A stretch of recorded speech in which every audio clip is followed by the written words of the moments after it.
Warren G. Harding Raiders. Good evening, ladies and gentlemen. I'm Brennan Giovanni, and for the past 14 seasons, I've had the great honor to say to you each year, welcome to Mollenkopf Stadium. But tonight, the honor is greater to say on behalf of the Warren City Schools Board of Education and the Warren G. Harding Athletic Departments, welcome to the 35th anniversary celebration of the 1990 OHSAA Division I Football State Champions, our Warren G. Harding Raiders. 35 years ago, we merged as one school, and it only took 3 months for this new thing called the Warren G. Harding Raiders to be always known as champions. Let's hear it for these guys. Fans, at this time, let's direct your attention to our video board for a 1990 tribute.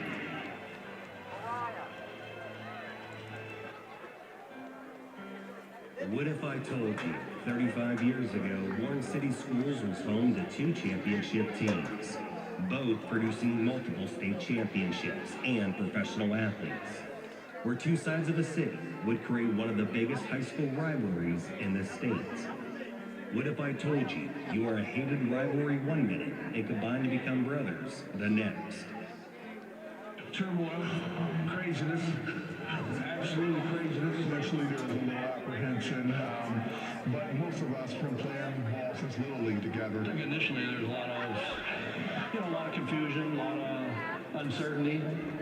A lot of the players didn't know, where they were going to be playing, what was going on. Harding and Reserve were 2 of the top rivals in Ohio. Starting this year, the schools merge as one. Some think it will be difficult to succeed because the players and city will find it difficult to unite as one. Could you become one team? Could you put the differences you were raised on to the side and bring our city together and show the world what a Warren G. Harding Raider is? So it wasn't what everybody thought where we wouldn't get along or anything like that. But I think the coaches did a great job. They laid out the ground rules right off the bat. Coach Anarella got us together, said we were going to be a competitive team. We were going to play Warren football, so it was no Western Reserve or Warren Harding. Basically, it was Warren football. What if I told you this newly merged school that everyone said couldn't come together made it to the championship game and created one Warren City school spirit? The city was rocking. It was pretty loud. I think everybody was just so hyped about it. The city was buzzing, and it brought the town together. I think the football team played a big part of keeping the city together, to be honest with you. There was a lot of people that I think wanted us to fail. And, it wasn't happening. So what happens when you focus on what you can do and let those who say you couldn't be in disbelief?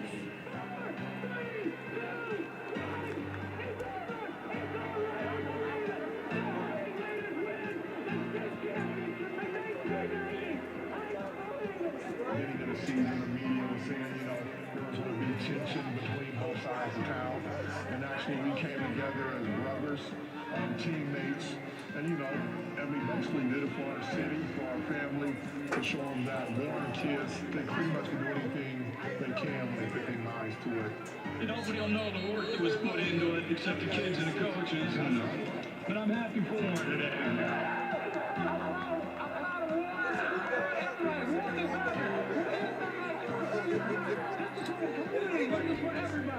Although many thought there would be problems on and off the field when the 2 Warren High schools merged, today's victory has united not only the school, but the community as well. What if I told you they merged and became champions 35 years ago, and tonight we welcome them back to Mollenkopf Stadium?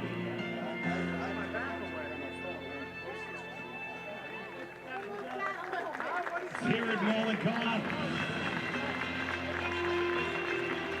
let's get on our feet. We need everyone here to help welcome back the first ever Warren G. Harding Raiders that within 3 months put the stamp on who we are, and that is champions. Number 10, Kamara D. Number 11, Jim Rose. Number 12, Chris Enzyme. Representing Chauncey Coleman, number 16, Andre Coleman. Number 23, Ed Jordan. Number 24, LaShawn Ziegler. Number 26, Tom Powell. Number 28, Omar Provitz. Number 29, Milton Henderson. Number 32, Ed King. Number 34, Joe Threes. Number 35, Dave Fisher. Number 36, Tom Gentis. Number 42, Steve Bunch. Number 43, Myron Elsie. Number 44, Clarence Roberts. Number 45, Sean Johnson. Number 48, Chad Cowger. Number 50, Jameson Jenkins. Number 52, Chris Julian. Number 54, John Raptis. Number 56, Damian Knapp. Number 57, Bob Nabal. Number 58, Ken McElroy. Number 63, Gene McVicker. Number 66, David Soul. Number 67, Jack Parisi. Number 68, Mitch Collins. Number 70, Gordon Franklin. Number 71, Gary Aceto.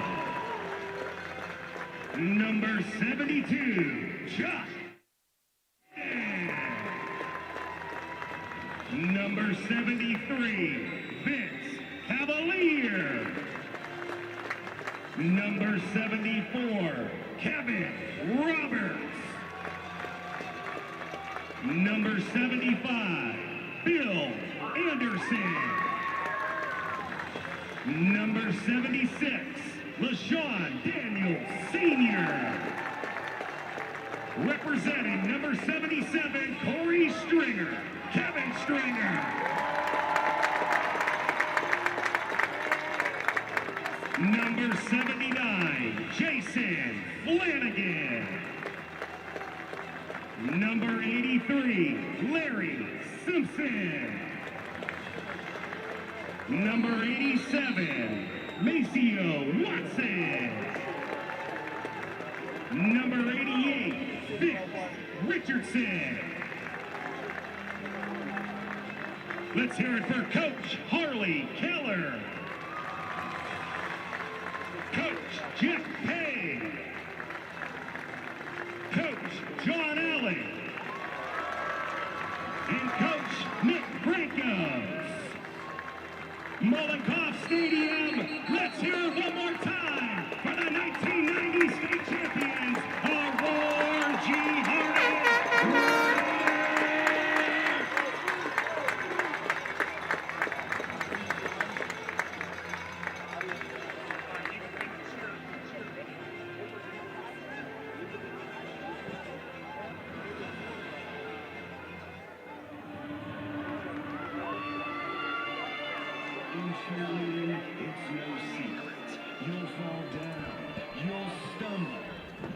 Good evening, Warren Raider Nation. Seems like only yesterday we were back here in November calling the Raiders playoff victory. Here we are now, it's August, and it is the start, opening week of the fastest 10 weeks of sports, and it's here, the 2025 Warren Raider football season. So if you were with us a few minutes early, hopefully you got a chance to see that award ceremony recognizing the 1990 Warren G. Harding Raiders state champion football team. It's always a great time to be here when we get to recognize those past heroes and legends of Mollenkopf Stadium. Tonight, we begin the second year of the Coach Matt Richardson era, and we open up with a big one. One of the biggest rivalries in the state as your Raiders play host to the Canton McKinley Bulldogs. Raiders looking to build on that 8-4 initial season for Coach Richardson, including one playoff win. But as always, Canton's going to bring a tough game. Canton currently on a 5-game winning streak, dating way back. Harding has not beaten Canton since the early 2000s. Tom Bird on hand, as always, and with my good friend Eddie Colbert. Eddie, brand new season. We get to look for brand new people, and there's a lot of hopes on this ball club. Oh, absolutely, Tom. This is the most wonderful time of the year. Come out here, see all the renovations been made here. Wellness center, you see everything to the stands. Oh, this whole campus looks amazing. Now, as you talked about last year, Coach Richardson's first year, a lot of expectations out of this team.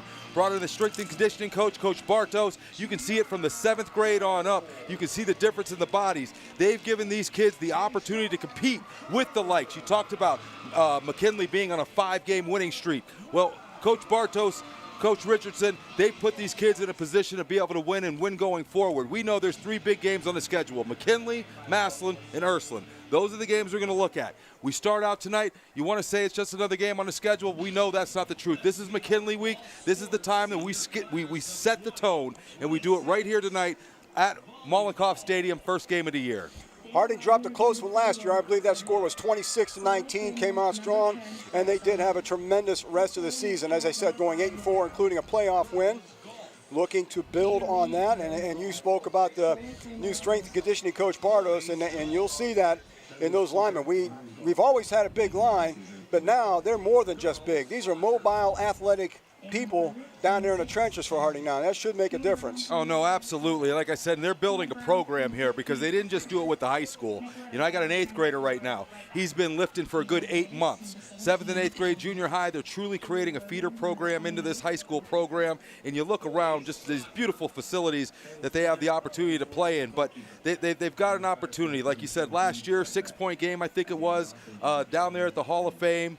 They had a perfect opportunity. Came down to the last possession, questionable call at the end, but they were absolutely in the game, gave themselves an opportunity to win, so they're definitely going to have the confidence to come out here tonight. A lot of these seniors tonight, I coached them when I was with the Little Raiders. You can't have 11 players. You need a team. And from whether it's the 2 linebackers of Raychwan Hill and Tyler Smith, to man Amir Cobb, to the kid who's going to be up front for him from Ashton Coleman. I mean, across the board, these aren't 11 players on each side of the ball. This is a true team. They've came up together. They're brothers. They know what it's like to play together. This is their opportunity to go out there and show and prove in their last year being able to play here at Mollenkopf Stadium. And as always, Harding comes back. There are always big shoes to fill, and none bigger than the shoes of Chaz Coleman, currently at Penn State. Seems to be doing well there. They've lifted the red shirt tag from him, so they're expecting Chaz to contribute right away as an outside edge rusher.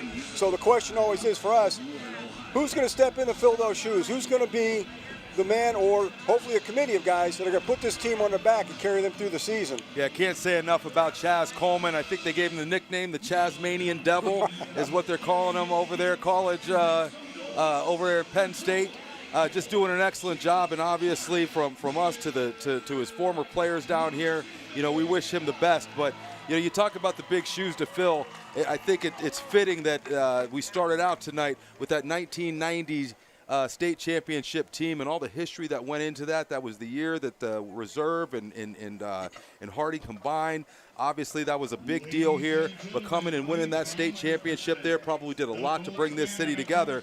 But they see the shoulders of the giants in which they stand on coming to this field. Hopefully they go out there and they do those 1990 graduates who won that state championship proud. Looking for an exciting start to the season. Like I said, we got a big one.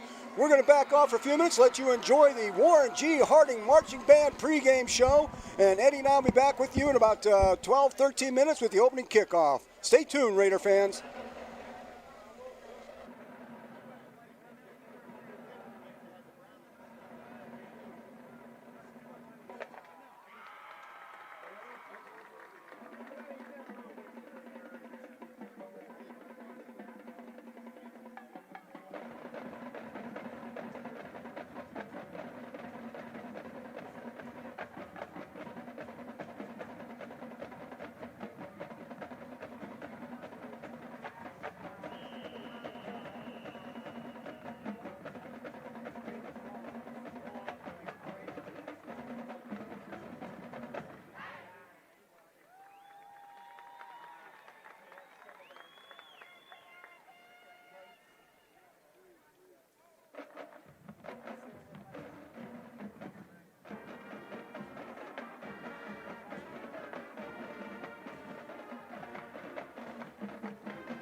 Ladies and gentlemen, please rise for the playing of our school alma mater, the Gold and White.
Pre-game wouldn't be the same without the official song of the state of Ohio.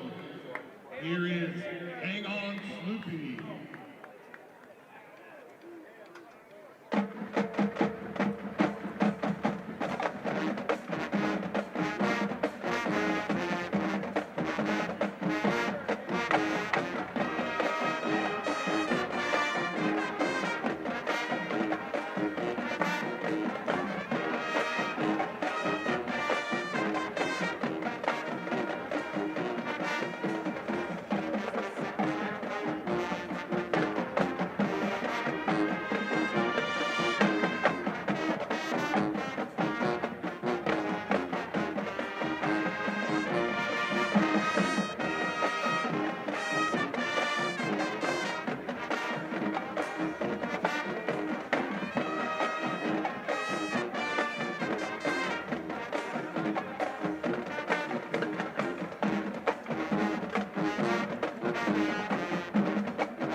This year, the schools merge as one. Some think it will be difficult to succeed because the players and city will find it difficult to unite as one. Two schools, two traditions, two different become one. But that 1990 team believed differently. They knew they had to define the answer of what a Harding Raider is, and their solution was champions.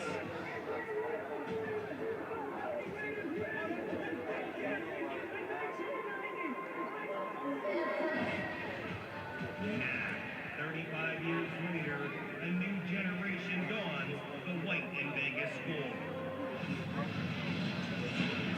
We are the Warren G. Harding Raiders, made of 21 playoff appearances, 47 professional players, 1 NFL Hall of Famer, 7 state championships.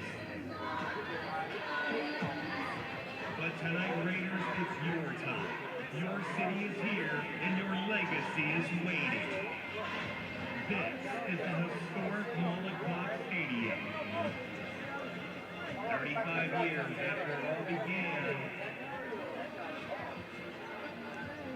it's time to write chapter 36.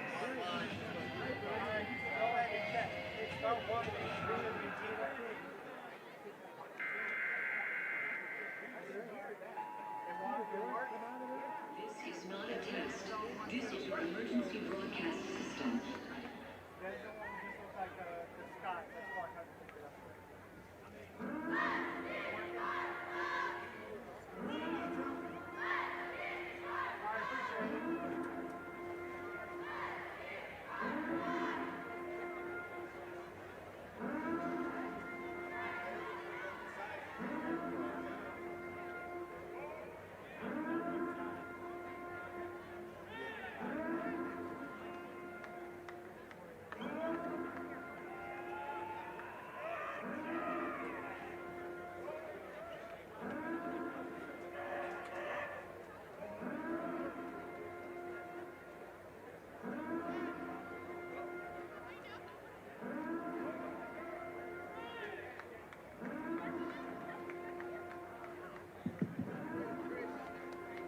Ladies and gentlemen, Canton McKinley.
Test.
Mollenkopf Stadium. This past summer, we lost a dear friend, a tremendous supporter of Warren City Schools, and a proud 1962 Warren G. Harding graduate, Mr. Frank Calvin. Frank was a devoted husband, father, grandfather, and great-grandfather. He passed away peacefully at his home on June 18th. After graduation, he enlisted in the United States Marine Corps, where he proudly served 4 years as a Sergeant E5. Frank gave selfishly of his time and talents to his family, friends, his city, and the Warren City School District community. He was the true embodiment of Warren Proud, sharing his love for his city and his school with everyone he met. As the owner and operator of the Rubber Band Gym, he believed and actively supported the fitness, agility, health, and wellness of all of our student athletes. Among his many contributions to the Warren City Schools, one of his greatest achievements was founding the Warren High School's Distinguished Alumni Hall of Fame, where he was later inducted as a member and was known to attend the annual induction ceremony of new members every year. Of all of his accomplishments, the one that brought him the most joy was his family. His wife of 58 years, his 3 daughters, his 10 grandchildren, and his 8 great-grandchildren, some of whom join us tonight on the sidelines. Thank you, Frank, for your service, your love of life and family, and your many, many years of dedication and support for Warren City Schools. At this time, we ask everyone in attendance to please join us in a moment of silence and memory of Mr. Frank Calvin.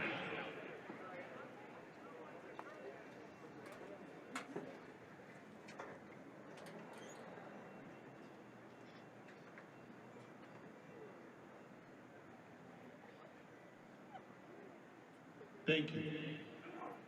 Ladies and gentlemen, at this time, would you please rise for the playing of our national anthem, the Star-Spangled Banner.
Warren G. Harding Marching Band with the Star-Spangled Banner and their pregame show.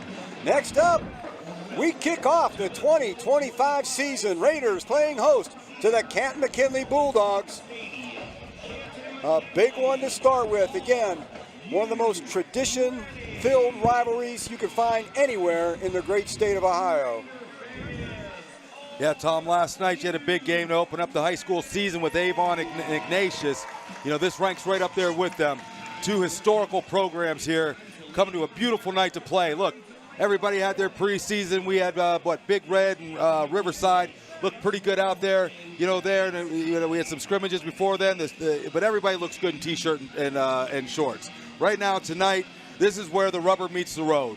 They're going to come out here tonight. Harding's got a big matchup here with McKinley. This is going to set the tone for the season. Last year, I believe, even though that was a close loss, by 6 points. I think that that's what really gave them the momentum moving forward, knowing that with this new coaching staff coming in, it just kind of gave them the confidence. And then, like we talked about in pregame, with the addition of bringing over Bartos, just when you got the size and you put in the work, it gives you the confidence out there because you know that you've worked. You know that you have a chance to win. Tonight, we're going to see what that product looks like.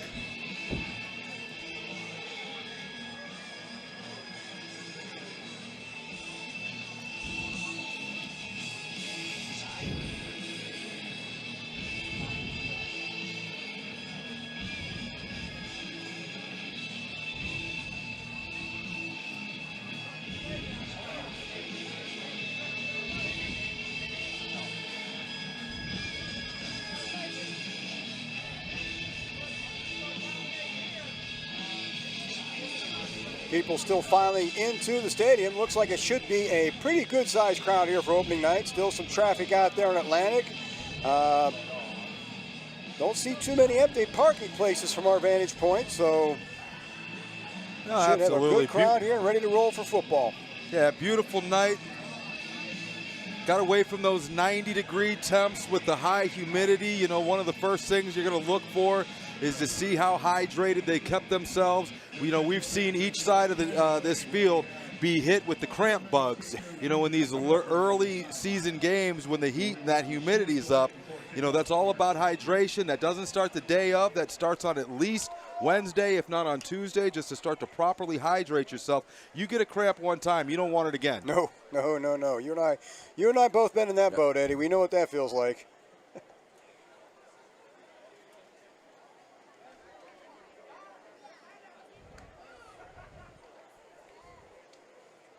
It's like a little bit of discussion here before the game. Not really sure what exactly the delay is here.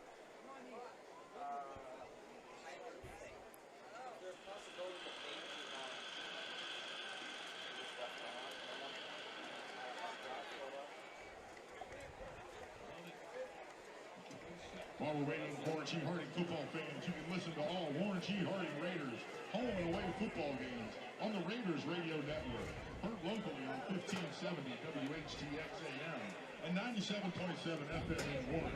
And statewide on 50,000 watts, 1220 AM WHKW and 96.9 FM WCY. Games are also streamed live on the 1220 AM and 1570 AM website and apps.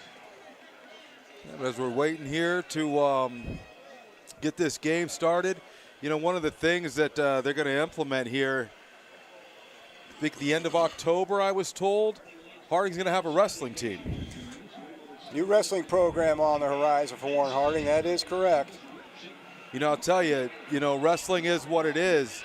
You know, sport that takes place during basketball season, obviously following the football season. But, you know, nothing better for some of these guys down here on this field right here than to get involved in wrestling. Obviously, a lot of physicality there, but teaches you a lot of leverage, a lot of hand movement. You know, being able to, a lot of things that go into this game that we're watching here tonight.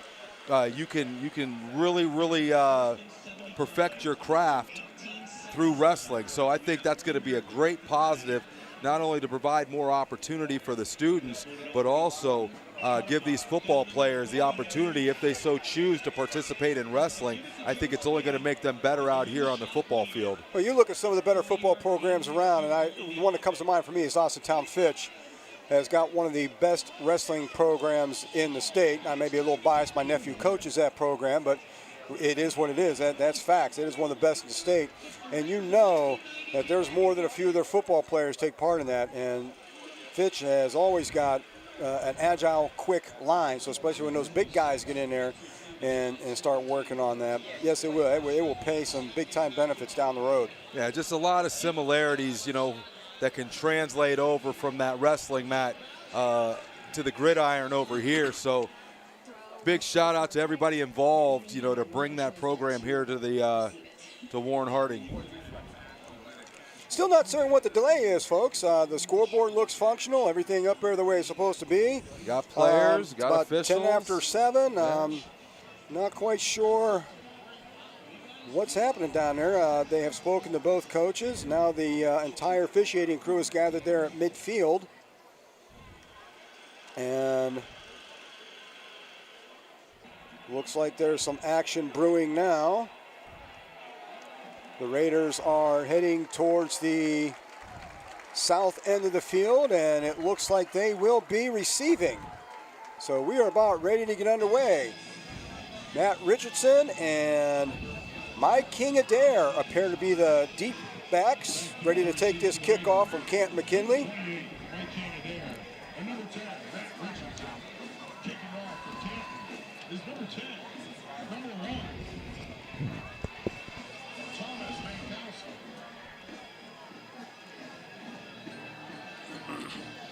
Big start here. Kicker for McKinley, number 1. I'm sorry, I don't see a number 1 on their roster. They start with maybe this Thomas I looked at the wrong roster. Sorry, the wrong roster. Number 1, Thomas Mankow, senior, ready to put the ball in play for Canton McKinley as we get set to start the 20-25 season.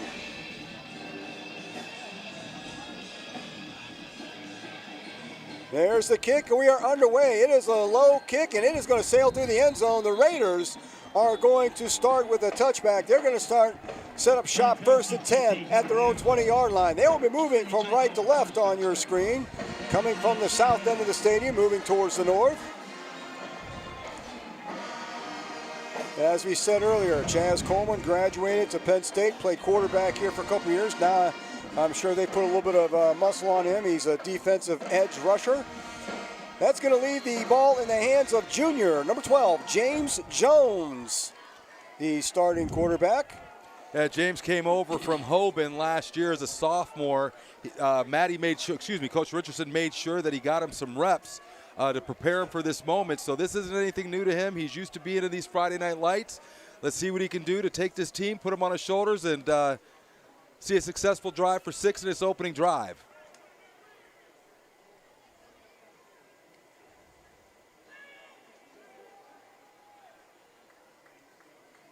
That's number 10, Matt Richardson in motion. Richardson's going to get the ball, trying to get around the right end, and he's not going to get much. In fact, he may lose a yard. So that looks like 2nd down and 11 coming up for the Raiders. Yeah, obviously trying to get positive yards on that first play there. Running that jet sweep to the right side there. Looked like they had probably about 7, maybe 8 in the box. Looks like McKinley's coming out. Wants to establish that line of scrimmage, stacking the box there, daring Harding to run it.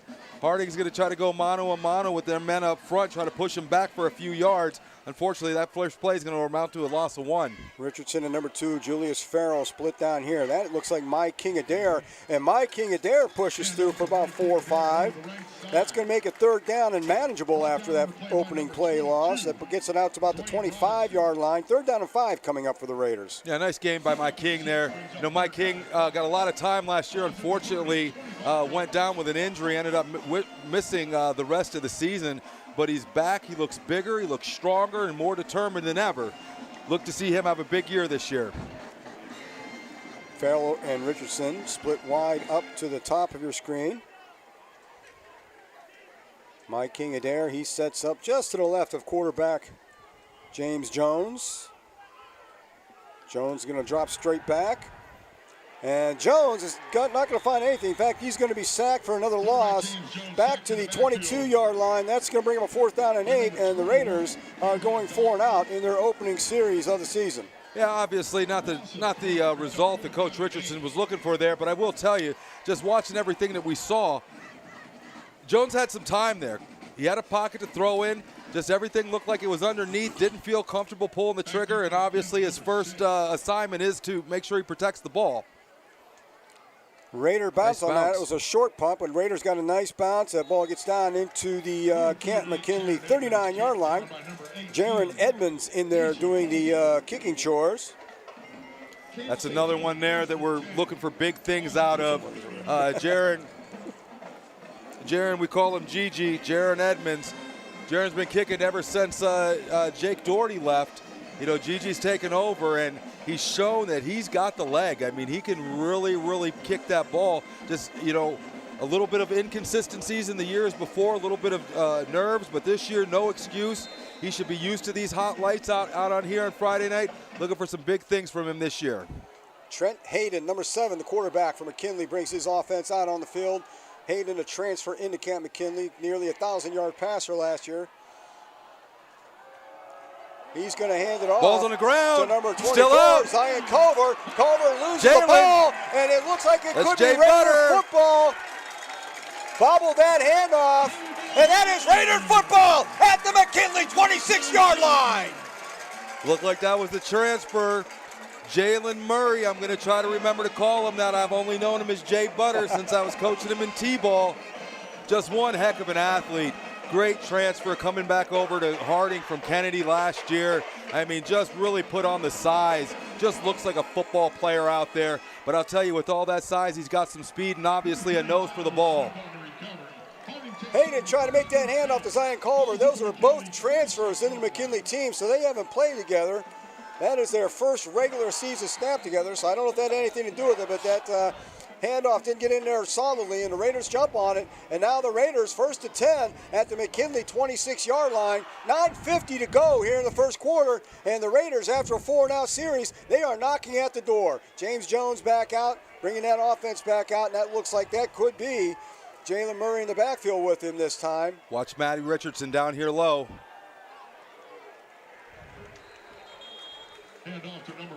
That's 5, Mendez Provitt.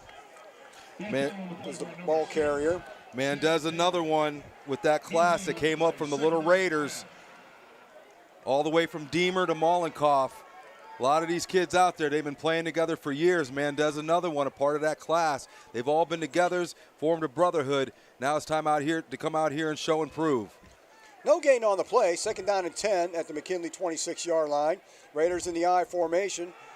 There's a handoff to Provitt again up the middle, and again, he breaks it loose this time. Picks up a couple inside the 25-yard line.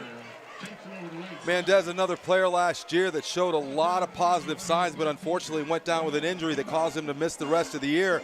But once again, came back, took a little bit of the baby weight off, replaced that with some muscle, looking like he's prepared and determined this year. Look for big things out of him. 3rd and 9, and so far the Raiders have found it tough going on the ground. Another passing situation for James Jones. Mendez Provitt still in there, just to James Jones left. They've got 3 receivers down here on the near side. He goes out to the right. He has his man. He's got Farrell over there. That looks like a 1st down complete to Julius Farrell on the right sideline. Julius Farrell, I believe that's the transfer from Liberty that came in. James Jones on a big play right there on 3rd down. Not able to do much on the ground there. Like I said, if McKinley wants to stack that box, obviously we want to start spreading them out, see what those corners can do in that one-on-one coverage. Jones able to, offensive line gave him enough time. He was able to find his receiver, move the sticks for a 1st down.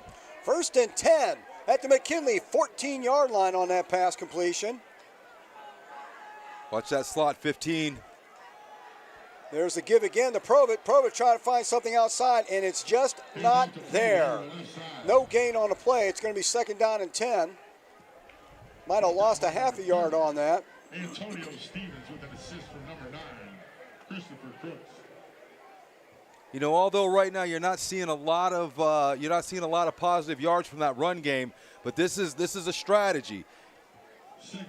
Get that defense, get them in the box, get them thick and run, get those linebackers stepping up, get those safeties stepping up, opening up the opportunity for Jones to be able to hit some of these receivers on the outside for the big plays. It's like maybe an equipment timeout possibly. Yeah. McKinley will make the quick substitution. We're going to get right back in action here. 7:54 left here in the first quarter. Raiders, the beneficiaries of an early turnover by Canton McKinley. They're looking at 2nd down and 10. They are deep in Canton McKinley territory. 2nd and 10 at the 14-yard line. There's a handoff again to Provitt. This time he's got some room, gets it inside the 10-yard line, and the first real positive yardage on the ground for the Raiders. I like this running back by committee here, My King and Mendez, sons of somebody who was honored on the field here tonight, 1990 state champion, I dare to say Warren Harding football legend Omar Provit.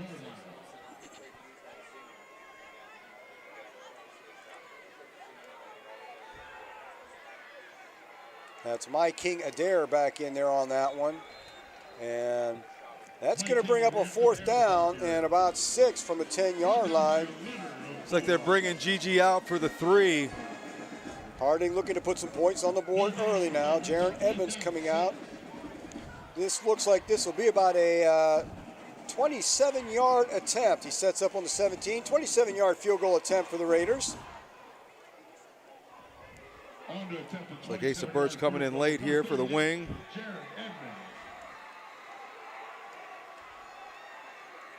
The kick is up, and it is good, and the Raiders draw first blood. They are on the board, 3-0. You know, obviously you want to get 6 on the board, make it 7, but getting some points out of that, getting your kicker on the field, getting him some confidence there, and more importantly the kick, but the coach showing that he had the confidence in having Gigi go out there. But that's going to be a quick 3. Obviously, opportunity for the Raiders defense to come out here and capitalize. Big turnover, good to get 3 points on the board.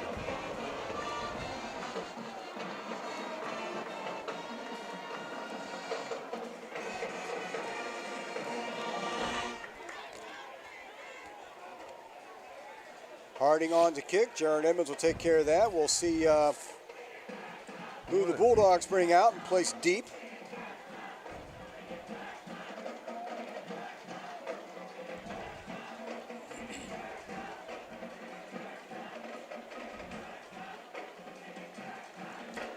You know, every year, Tom, I think we talk about, 3 parts of the game: offense, defense, and special teams.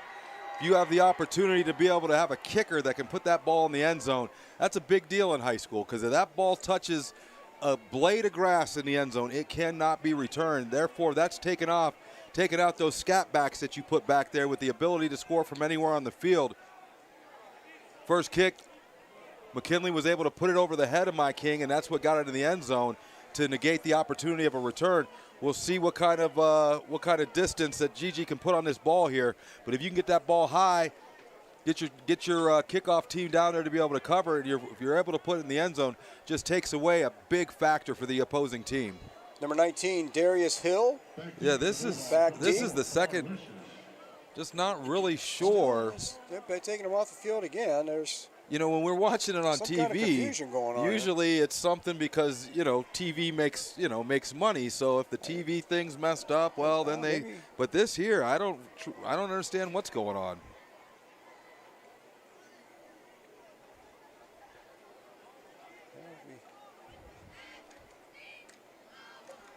We got the clock guys down from us. They're not. I don't know if it's, unless one of the local stations are broadcasting a game, I didn't know about it. We have some media timeouts. I don't know. That's what it seems like. This might be a game of the week. I guess it could be. I don't see anybody around. There are people with cameras down there, but I don't see any kind of identification or anything. But that's what it seems like. Seems like we have media timeouts here, and they're waiting for those.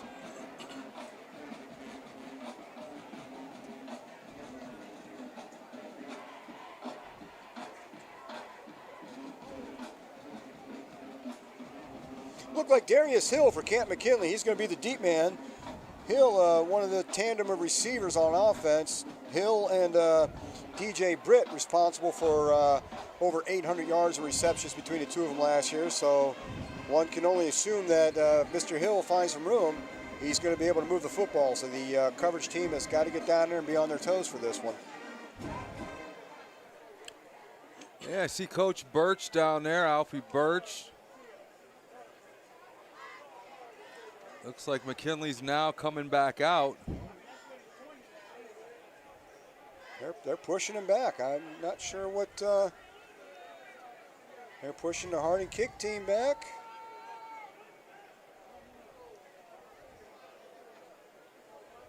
I see people with cameras down there, but nobody looks like they're identified as any of the local TV stations doing a game of the week. But no, and I just checked the.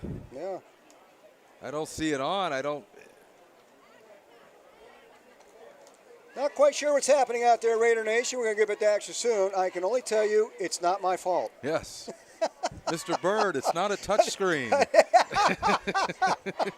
That's an inside joke. That goes back a couple years. Mm-hmm. You had to be in the booth for that one, guys. Yeah.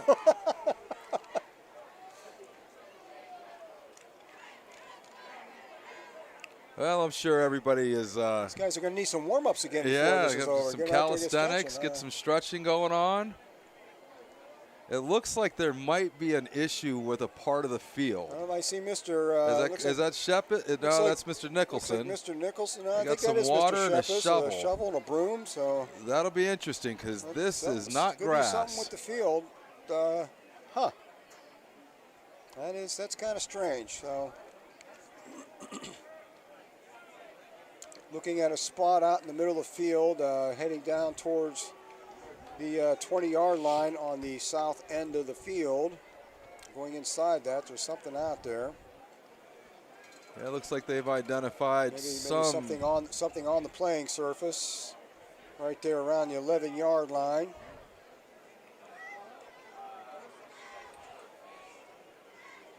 I tell you, it's a beautiful field, beautiful stadium. I mean, just the campus. I tell you a story, coming from Ashtabula and Edgewood. My kids, all they knew was this. This is all they'd ever seen. And so I remember taking my oldest. I remember the first time he's probably, 9 years old, 8 years old, and I take him up to Ashtabula, and we go to an Edgewood game, and we get in the stands, and he says, "Dad, is that grass?" And I said, "Yeah, that's grass." He looks across the way at the visitor stands, and he says, 1, 2, 3. He says, "Dad, I only count like 12 rows of the visitor stands." And I said, "Son, this is what most of us played on. Yes. You don't understand the honor it is to be able to play in facilities like this." So that does indeed seem to be the case. They are cleaning something up down there around the 11, 12-yard line.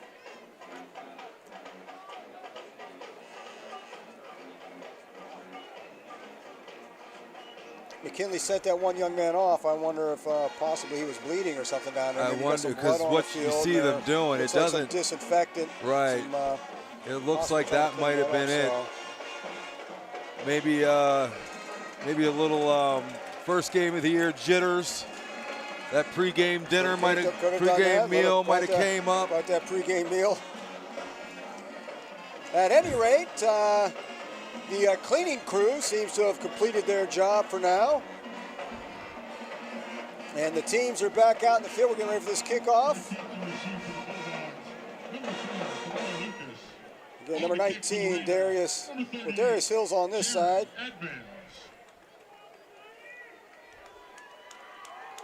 That looks like maybe number 2, Marquise Jacks back there in the center.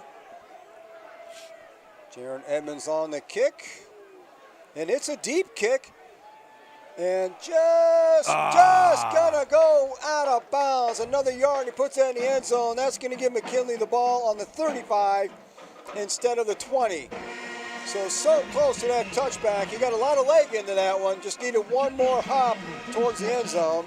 Yeah, went for that coffin corner. Unfortunately, wasn't able to hit that right, and that's going to start McKinley out here at the 35-yard line.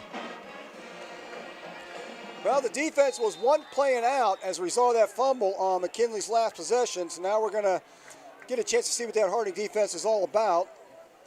We talked about before the game, a lot of transfers in on the McKinley side on that offense.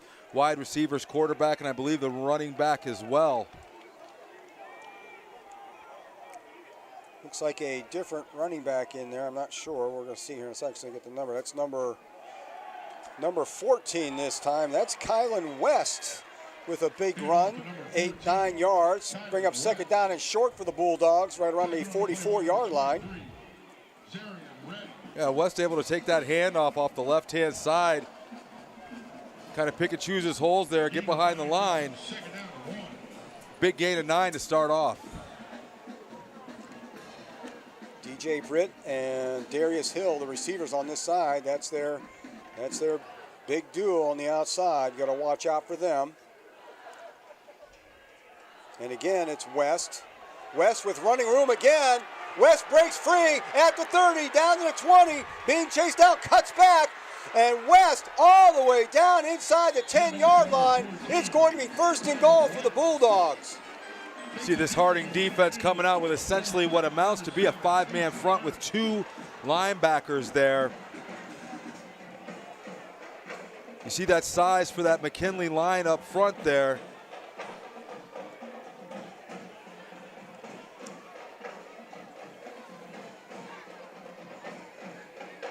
High snap. West gets it again. This time West is corralled in the backfield. That looked like number 58. That was Xavier Smith there. Loss of 2 by number 58. Looked like Xavier came in from the left-hand side there. That high snap kind of threw off the timing of the offense. Of the offensive line, the quarterback and the running back, able to give Smith the opportunity to knife his way in there for a big play for that Raider defense. Second and goal from the 11. Isaac Brooks is the running back right now for the Bulldogs, and he gets the call up the middle, and Brooks makes it look easy with an 11-yard scamper, and the Canton McKinley Bulldogs go on top 6-3, 4:48 left in the first quarter. I mean, really nothing special. I mean, that's just hard-nosed football. It was about 5-6 plays there, straight at you, running the ball. Harding stayed in that 5-man front, 2 linebackers. Just that size of the McKinley offensive line, just able to overwhelm that front 5 of the Harding Raiders. Looks like some helter-skelter here.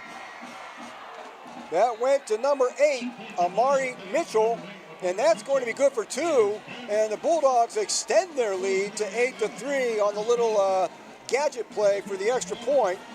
Expected them to come back in and line up for the kick. They didn't do it. Yeah. Quick pass out to the right side. Yeah, generally speaking, you see them line up in that kind of helter-skelter formation just to bring everybody back in. That time, they liked the matchups that they saw. Able to hit the receiver on the screen pass there. Couple steps for 2.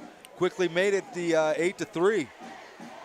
4:48 to play in the first quarter. It is Canton McKinley 8, the Warren Raiders 3. Yeah, it's going to be a big possession for the Raiders here in the beginning of this season. What they say, Mike Tyson said everybody's got to play in until you get punched in the face, right? Well, you just got punched in the face. Now it's time to see, like I say it 100 times, you're never going to get judged for a mistake. You'll get judged on how you react to it.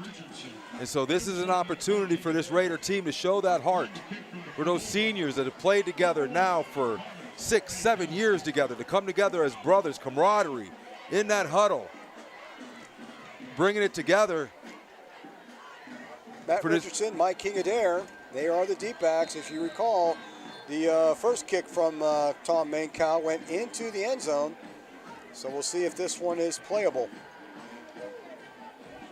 Should be. And that one's going to be picked up at about the 1-yard line. That's Mike King-Adair bringing it up the middle, trying to get it out to the right side. Got to see Mike him. King-Adair's got it all up the right sideline. Mike King-Adair with a big return all the way down to the Canton McKinley 35-yard line. Exactly what they needed there. Look, what I tell you, that the first kickoff, he stepped forward and that ball got over his head, and I knew he regretted it. He had the opportunity there, even though it was a little high. He went up there with all hands. That was not a body catch. He went up there all hands, made sure he was going to give himself an opportunity. You give these players, you give these skill players opportunity. This is what they're going to do. Mike King had his chance there, took it, put this team. That was a little. I thought he was a little further up, but still, the 40-yard line, great field position for the offense. They're going to call Mike King-Adair out at the Canton 40. Great field position, and a big answer right out of the gate for Harding, answering that McKinley touchdown and 2-point conversion. James Jones brings his offense back out on the field.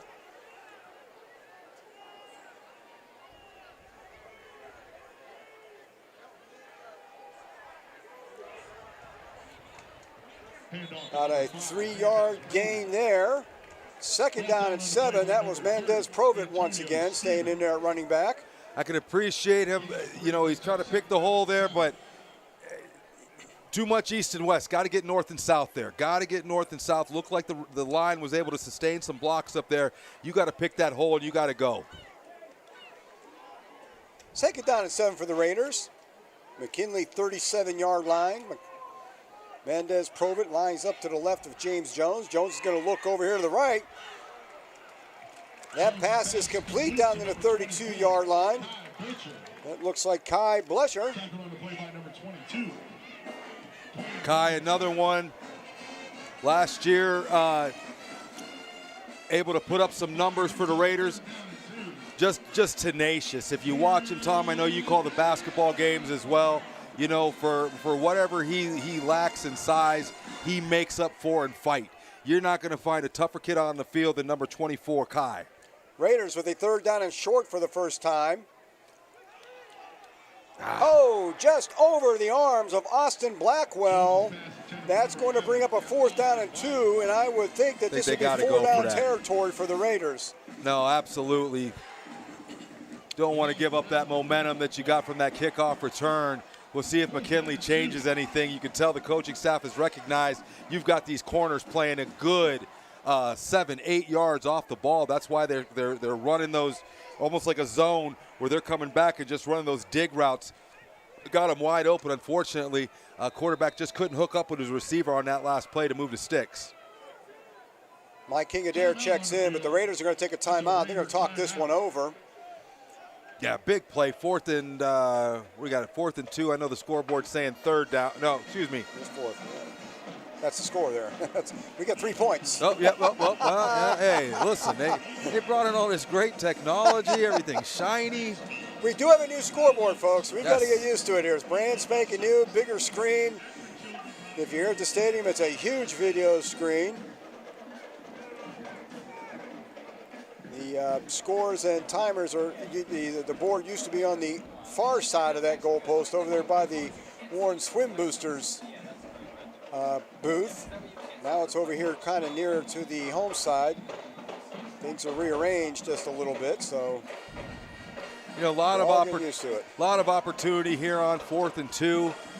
Old school, you know, I'd like to just see a hand it off, just man on man, push him back to Atlantic Street, you know, improve something. But you also got that hard count too that he's got in his back pocket. Jalen Murray at the end of that power I formation. He's going to get the call. He's going to pound it through. That's a first down, Harding. Jalen Murray with his first carry. Talked about Jalen in the beginning of the game. Jalen came into Harding. I mean, he looked ready. I mean, just looks like a football player. You could tell he spent his time in the weight room, but don't let that size confuse you because he can fly. Murray will stay in there. Harding will stay in that power I formation, 2 up backs with Jalen Murray, the tailback, at the end of that line. Looks like something we could play in. Murray with the call again. And not much room that time. That's going to bring up probably 2nd down and 10. Doesn't look like much of a gain on that play. You know, speaking of the power I noticed they've got number 15, Amir Mollenkopf out there at the tight end position. Tight end's quarterback's best friend. You know, at this level, the idea that the safety of the linebackers are going to be able to keep track of that tight end through all the traffic over the middle is just a very difficult thing to do at this age. You know, when all else breaks down, that tight end becomes that quarterback safety blanket. Look for some big things out of number 15 senior Amir Mollenkopf. Looks like Mike King-Adair is the running back this time. He'll get the call. He's going to turn it up a little bit, maybe get a yard or 2. And the Raiders are back to 3rd down and long. It'll be 3rd down and about 9 on this play. They're at the 28-yard line of Canton McKinley. So just not a whole lot happening with the Raider ground game right now. Yeah, McKinley, big up front. You know, listen, it's still McKinley. It's still McKinley. Turnover, no turnover. It's still going to be McKinley. These kids, they know how to win. You know, they're not used to losing. They don't even know what it looks like. They know how to win, so they're going to battle you. Jalen Murray back in. Jones with the pass over the middle. Big catch over there. Down around the 20-yard line. That's close to first down. He may be just short. That was Austin Blackwell again. This time he was able to haul it in. Yeah, throw behind About him, a but yard short on that play. 4th and 1. just found a way to contort himself to make that catch there right at the sticks. Looks like he's about a yard, half yard short there. Going to bring in the big boys. See if they can convert another 4th down. Yep.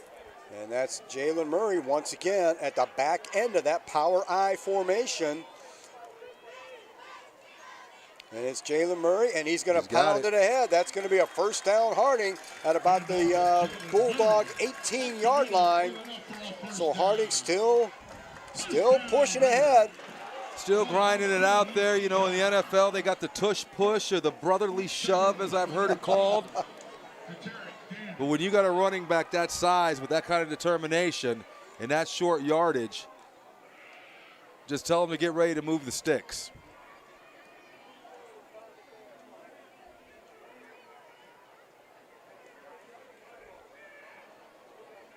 Interesting formation here. And then we're going to have a procedure penalty, so whatever it was, it didn't Dead quite ball, work out. offense That's number going to push 16. the Raiders back 5. False start, 5 yards. Not something they needed down here at this Look at end of the that. field, First I'll down. tell you that. That's going to make a first down and 15. The penalties kill drives. You know, you'll take the 5-yarder even though you don't want it. The holding ones are the big ones that really they're just drive killers. And coaches hate it because you can't coach against penalties. You know, that's a mental thing. You got to go out there. You got to stay disciplined. You don't want to put yourself behind the sticks early, especially when you're down at your end of the field. Jalen Murray checks back in. That's Mike King-Adair set up to the left of quarterback James Jones. And it's going to be Murray trying to get out around the end. He gets around one man. Murray inside the 20. Down to about the 19, so he gets a bunch of that penalty back, but that's going to make it second down and close to 12. I love to see that hard running. Hits the corner, plants that left leg, gets north and south.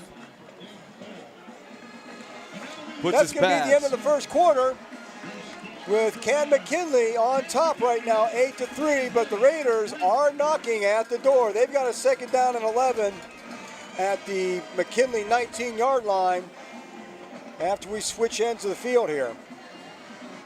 Yeah, you can tell I talked about identity. Obviously, the coaching staff, they want to create that identity in the trenches.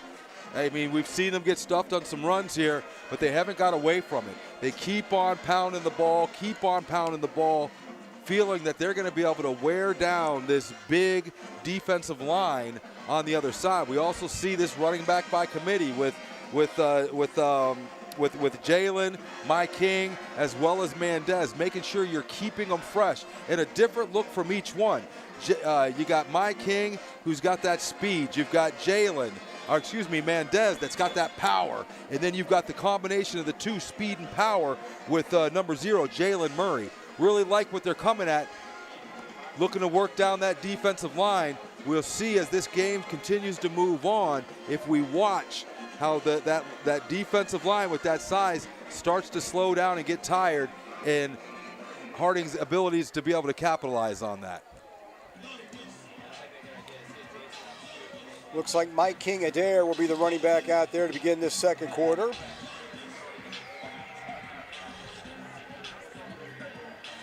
Kai Blesher and Austin Blackwell, they're the receivers here on the near side.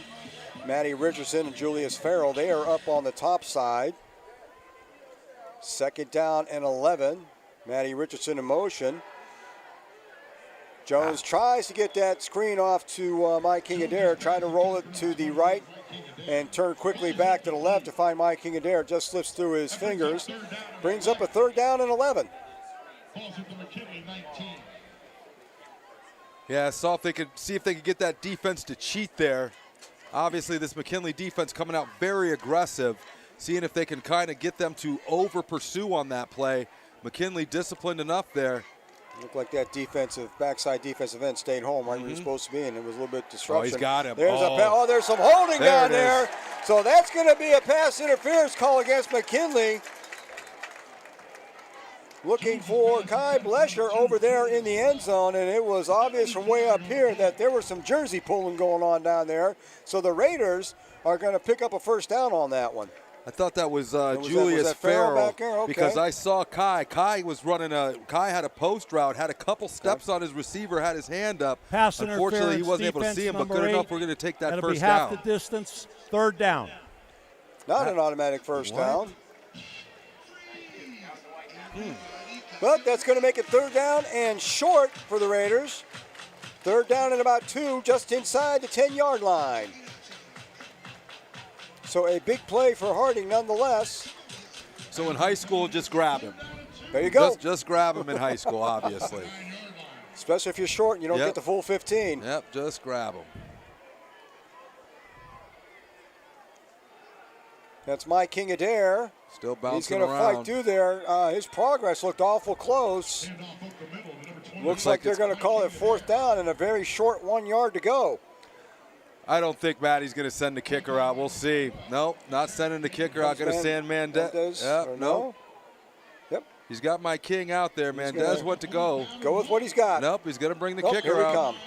So the Raiders are going to elect to try to put some points on the board and close that gap. Jaron Edmonds back out on the field. Edmonds was successful earlier on a 17-yard attempt. This will be, or 27-yard, this is going to be about a 26-yard attempt. They got to stay on their toes. James Jones is the holder. McKinley's got to stay on their toes on this. There's the kick. It is up, and it is good. So Jaron Edmonds goes 2 for 2 on the night from 26 yards. Again, the Raiders looking for 6, couple breaks on that drive, but they do come away with points, and it is an 8-6 ball game with 10:59 to go in the first half. Yeah, obviously you're glad to get some points out of that. Disappointed that it's only 2 opportunities. That Raider offense was able to, with the special teams, able to put themselves in position. But give a lot of credit to the McKinley defense, that bend don't break mentality, able to hold that Raider offense to 3 after the big kickoff return. We'll see what kind of adjustments that Raider offense can make as the night goes on.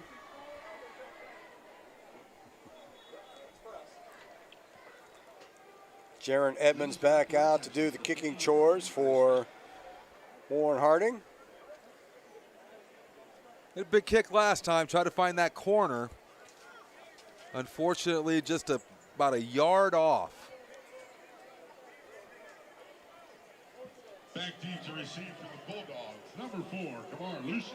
Kamar Lucius back for the Bulldogs in the middle. Jaron Edmonds getting set to put the ball in play as the shadows lengthen a little bit more here over Mollenkopf. The entire field almost in shadow now.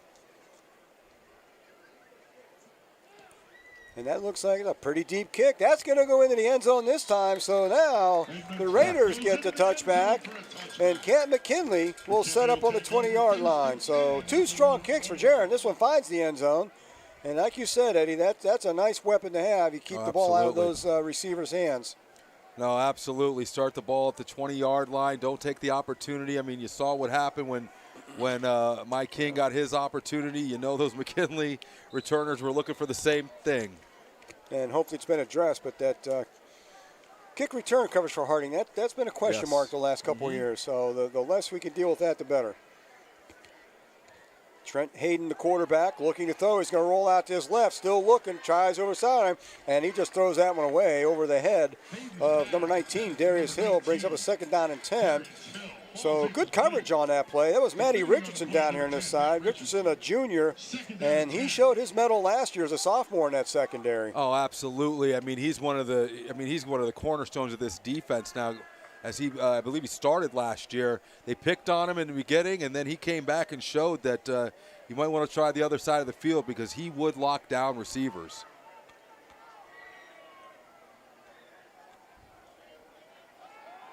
This time the handoff again to Kylan West. Hey, interesting that they started out with a pass after how well they had established the run during that. But I'll tell you, another one who caused that pass, you talk about the discipline, number 7, Asa Birch, held his ground out there at that outside linebacker position as Hayden tried to roll out, thinking he was going to have some open field. Asa Birch held his position out there. It was a big part of the reason of why the quarterback had to just throw it in the stands. 3rd down and 7. Big play for the Raider defense.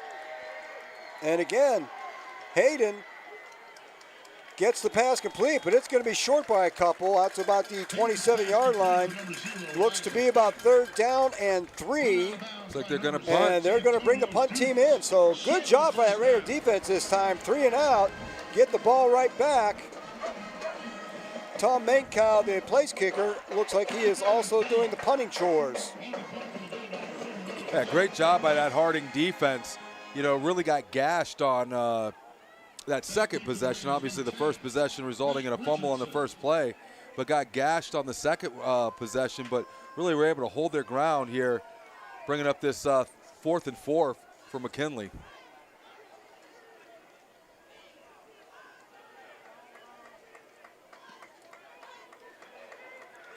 Spiraling punt. That's going to take a very short bounce, and Harding's going to let it go dead. The Bulldogs are going to down it at the Harding 28-yard line. So 1st and 10, Harding at their, actually the 33, so a little bit better field position than the 28. 33-yard line, not bad field position. See if they can benefit on that 3-and-out performance by the Raider defense on that last series. Yeah, I really want to give that defense an opportunity to get their wind. All the running, all the run plays that you've seen this offense run here, I think that sets up a lot of opportunity later in the game, especially when you start to see those linebackers and those safeties start to creep up. You know, look for some play action, look for some bootlegs, look for them to exploit this defense and the aggressiveness that they've showed early on. Mendez Provitt is the deep back on this one. My King Adair and Amir Cobb are the up backs. Provitt with the handoff. Gets ahead for about 4 or 5, so there's a better start. Looks like 4 yards. Bring up a 2nd down and 6 at the 37-yard line. They talked about that continuous run game, just wearing down those big guys up front. You see them already. They got the hands on the hips, starting to tire down. Continue to just pound, continue to wear on them. Same makeup in that backfield again. Cobb and Adair over to the right, and it's Mendez Provitt once more, and this time Provitt shut down. He's going to lose 1 or 2 on that one, and it's going to bring up yet another 3rd down and long for that Raider offense. Yeah, you can see they're pulling that tight end back there, almost like an eye backfield, but taking those 2, instead of having them in the eye, you've got them split to the side as lead blockers there. You know, on something like that, you could see kind of sidestep there, tried to pick his hole. I think when you got those 2 big boys in front of you, there's really no room for the sidestep. You just got to plant the foot and go, fall forward, get yourself some positive yardage. 3 receivers on the near side. Jones looks over to the left and lets it fly a little bit early. He was looking for Farrell over there, I believe, and didn't appear to be on the same page on that one. That's going to bring him a 4th down and 6, and the Raiders, after the defense gets a 4 and out, the Raiders are going to go 4 and out. The punting unit comes on. Jaron Edmonds getting back to do the punting chores once again. Receiver was on a fly route. Looked like the quarterback was thinking he was going to run a dig to the sticks there. Obviously some miscommunication, going to bring up the 4th down. Low, that's going to be returned by Darius Hill. Hill picks up at the 31-yard line. Hill gets an opening out to about the 49, so a nice return by Canton McKinley's Darius Hill. McKinley now is going to have pretty good field position at their own 49-yard line. Got 8:37, a lot of time left here in the first half. Remembering that Harding did get the ball to start the game off, so McKinley will get the ball at halftime. Want to try to get some type of stop here, get that offense back on the field. Apologies to our viewers, a couple early season bugs. We don't have the clock and scoreboard running on the bottom of your screen, so we'll try to keep you on notice as to those figures.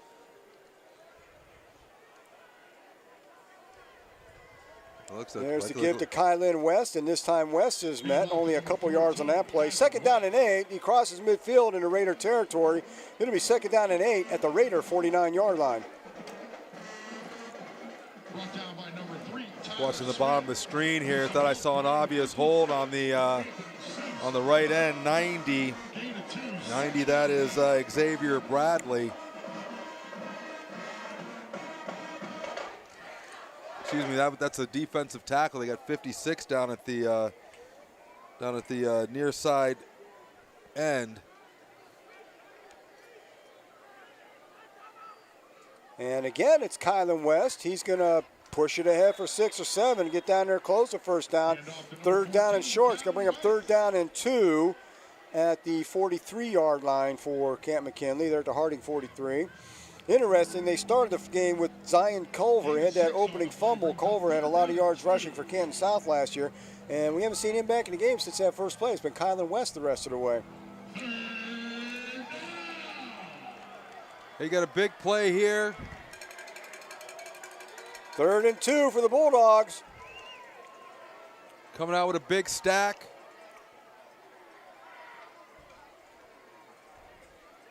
Kylan West again, and he breaks through. He's going to get the first down and a lot more all the way down to about the Raider 33, 34-yard line. 1st and 10, Canton McKinley. Big push ahead by that offensive line on that play.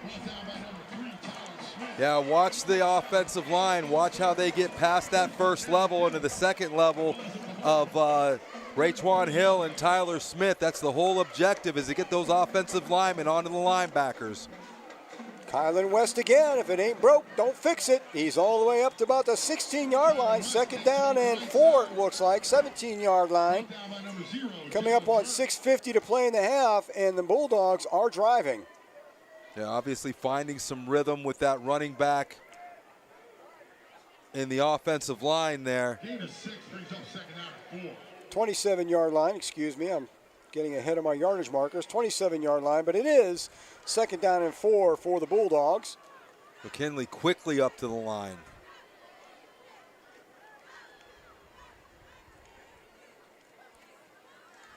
And it is Kylan West again. He is getting the workload right now, and he's going to push ahead for a Canton McKinley first down to about that 20-yard line. 1st and 10, Bulldogs 6-16.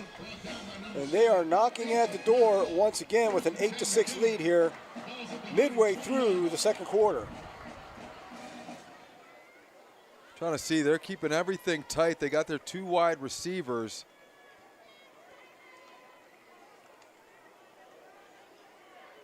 Now we see Zion Culver back in the game. This is the first time we've seen him since that opening play. Got that slot back. Looks like probably going to be a lead block. And Culver's going to get the call off of a high snap. He'll pick up maybe 2 yards on that. That looked like that was number 7 there. Asa Birch coming from that near side, right outside linebacker.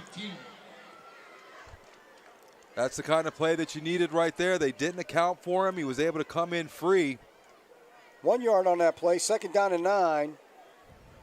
5:20 to go here in the first half. 2nd down and 9. Bulldogs are at the Raider 19-yard line. Hayden under center. Hand off to Culver, trying to get around that right end. He falls ahead for a couple. It's going to be 3rd down and long. Might have only gotten 1 yard on that. Looks like it's going to be 3rd down and 8 from the 18-yard line. Kylan West checks back in, just giving him a breather for a couple plays because he has been the workhorse. Yeah. Couldn't tell if that was Tyler Smith that came up with that tackle, if that was Asa Birch that chased him down from the opposite side. Big play here, 3rd and 8. Hold him here, and if McKinley brings a field goal kicker out, even giving up 3 points is a little bit of a win for that defense. You don't want to go down any more than that. Kylan West deep in that formation, and he'll get the call again. He won't get the first down, but he will get close. He'll get up to about the 14-yard line. Yeah, I think that's 4-down territory. That's why they ran the ball there. I think they clearly plan on running another play here. They don't have any intentions of bringing that. Well, let's see. Yeah. 4th down and 4. I think that's why they ran the dive play up the middle. They feel confident that given 2 opportunities, they'll be able to pick it up. Real chancy here, though, on a 4th and 4. Let's see if they end up calling timeout to think about it. It looks like the Bulldogs are going to go for it. Got to stay disciplined here. Watch the hard count. Don't give it to him. Zion Culver checks in. Looks like he's going to check in at kind of a slot back position. Kylan West remains deep. Yeah, they're calling timeout. They're just letting the clock run down. But you can tell they're not running anything here. They're going to call a timeout to talk about it. And that's exactly what the Canton McKinley Brain Trust does. They're going to call a timeout. Discuss this 4th down and 4 play. Do we want the points? Do we want to keep the ball a little bit? We're going to find out here in a moment or two. Beautiful evening here at Mollenkopf. Not too hot, getting a little bit cool. Going to go down to 60s tonight instead of that balmy, humid weather we're used to for the opening night. So very pleasant indeed down here at the stadium. Yeah, I can't complain. I mean, we know how it was a couple weeks ago. I mean, this summer's just been, you know, at first we didn't have summer. We had monsoon season. Yes, we did. And it went from monsoon season to a drought. And during that time, just those 95, 96, and I can handle the heat. It's the humidity. That's what's just, I mean. 90% humidity on most of those days. It was oppressive. If you're going to give me that kind of humidity, I should at least get Mickey Mouse, yes. Right? Should at least get Disney World for it. So McKinley comes out in a offensive formation. They're going to run this one. Still got to stay disciplined. Oh, Coach Richardson now wants to talk about it. And the Raiders are going to take a timeout and talk it over. The Bulldogs came out with Isaac Brooks in that running back position and 3 receivers to the left. You know, it's a tough position. I'll tell you, 4th and 4, obviously they've been running the ball well. We don't deny that. But we've watched as that offensive line, it's taken a toll on them. And we've watched the last couple plays that fast, quick, athletic Raider defense able to get in there and hold them to very short gains. They haven't really done much in the passing attack. As we talked about, kids like Matty Richardson back there, who's got the experience, able to just perform as a shutdown corner. Be interesting to see what it is that McKinley. I don't believe McKinley burned a timeout to just try to just come up to the line with a hard count. I think they're going to run a play here. Just be interesting to see which play that they feel confident is going to get them these 4 yards that they need to move the sticks.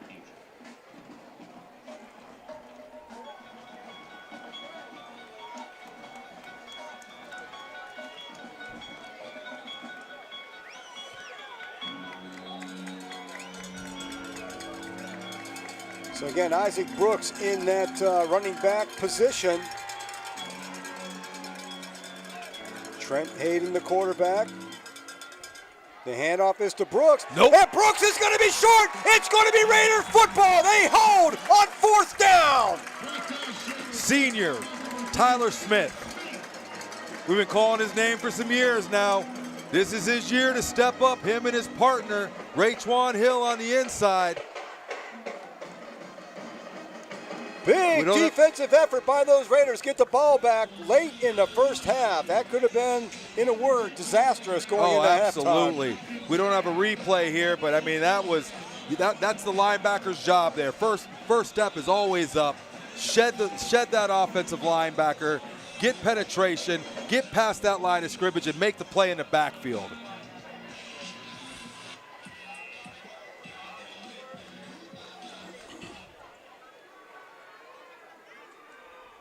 There's the handoff up the middle, and once again, as has been the case most of the night, no running room up the middle for the Raiders. Might have caught a half a yard gain on that. Don't call it 2nd down and 9, but it's closer to 2nd and 10. Mike King Adair, again, finding the going tough up in the middle. Yeah, continuously trying to push the inside. I don't think they've ran anything to the outside since the first play of the game when they tried the jet sweep to Matty Richardson to the outside, just continuing to want to pound away at the inside, hoping that they can get past that second level and use that speed to break away. There's a few yards up the middle, gets it out to about the 18-yard line, 17-yard line. 3rd down and 5. I think that was Mendez Provid on that run. Yeah. Well, they got to play a little bit with this clock here. McKinley does have 2 timeouts, roughly 2 minutes to go. Looks like the Raiders have 1 left. Yeah, I'd play with this clock a little bit. I'd tell my quarterback, continue to run this down. Obviously, if we don't get it, we don't want to leave McKinley with a lot of time. And there's the handoff to Provid. He's going to lose a yard. It's going to bring up 4th down and about 8 from the 16-yard line. We'll see if McKinley burns one. McKinley's going to use one here. Yeah. They're going to stop the clock. 1:46 to go here in the first half. McKinley with a slim 8-6 lead, but they have forced the Raiders to punt from deep in their own territory. They've called a timeout, stopping the clock. So McKinley, they're going to get the ball back with plenty of time and a timeout left, and quite possibly pretty decent field position here, depending on Jaron Edmonds' upcoming punt. Yeah, you know, they're going to be looking. They're going to be putting a lot of weight on the shoulders of this defense here. Probably get it with about 1:35-ish left. 1 timeout. Obviously, high school. The clock's going to stop on the first downs as well as incomplete passes, not out of bounds. But what McKinley has shown, they've got the athletes. You know, no different than Harding. They can score from anywhere on the field. So they've got opportunities. A lot of pressure going to be put on this defense here following this 4th down. See if they bring a hard rush after Jaron Edmonds, or if they kind of drop back a little bit and try and set up this return and protect their field position.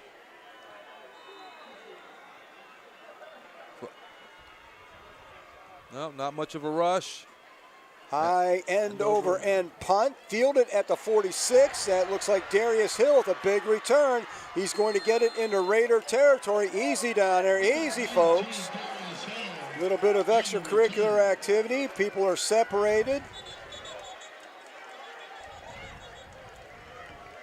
Getting just a little bit heated right now, but hope no flags thrown. So, you know, he took them out of bounds. They separated. Cooler heads have prevailed.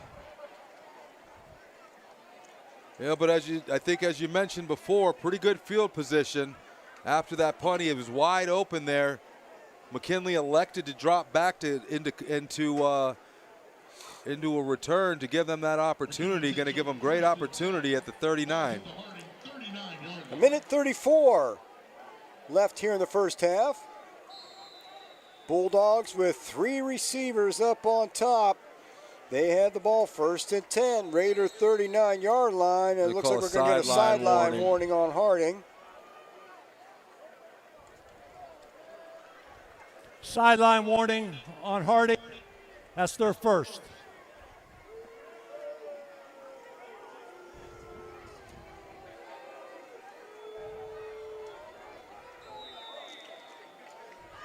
Elijah Finn, DJ Britt, and Darius Hill. They are the receivers up on the top side for McKinley. A lot of cushion. And Hayden's going to roll to his right and look for him. He's got a man underneath. That was Elijah Finn on that reception. 8 yards and a 2nd down and 2 upcoming from the 31-yard line. Yeah, quarterback quickly noticed. I mean, you're given 7, 8, 10 yards off the ball, try to keep it in front, almost in a prevent-style defense. Same play coming to this side, looking for DJ Britt. That was short. That was Elijah Finn there. A little bit too much mustard on that hot dog and a little behind him.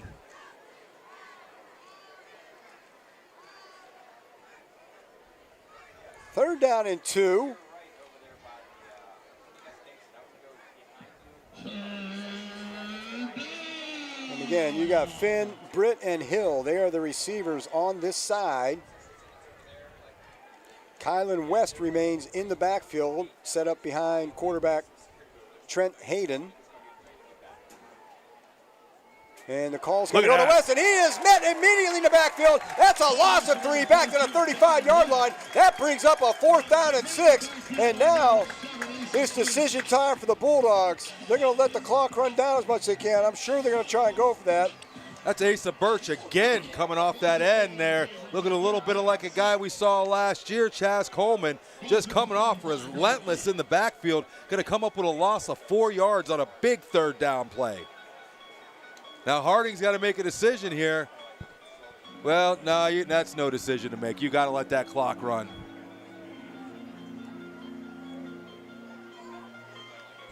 They're going to let this run down to about 10 seconds.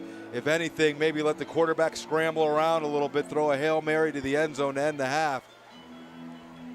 So McKinley letting it run down. They will call a timeout and try to set up one more play. Timeout, Canton. I wouldn't be shocked if once they saw the formation, Harding uses their last timeout to talk about their end of it. Well, you got 14 here. You know, there's a tough fought first half here. Obviously, McKinley has shown some dominance on the ground, but as we talked about, those big guys up front just wearing down, and you see the speed and the athleticism of that defense starting to take over here late into the first half.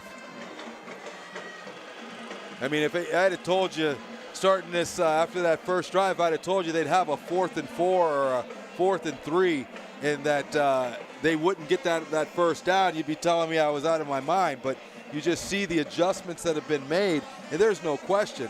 McKinley's got a size advantage. I think what we have is a strength, athletic, and speed advantage, and that's what's equaling us out and starting to win some of these battles up front in the trenches.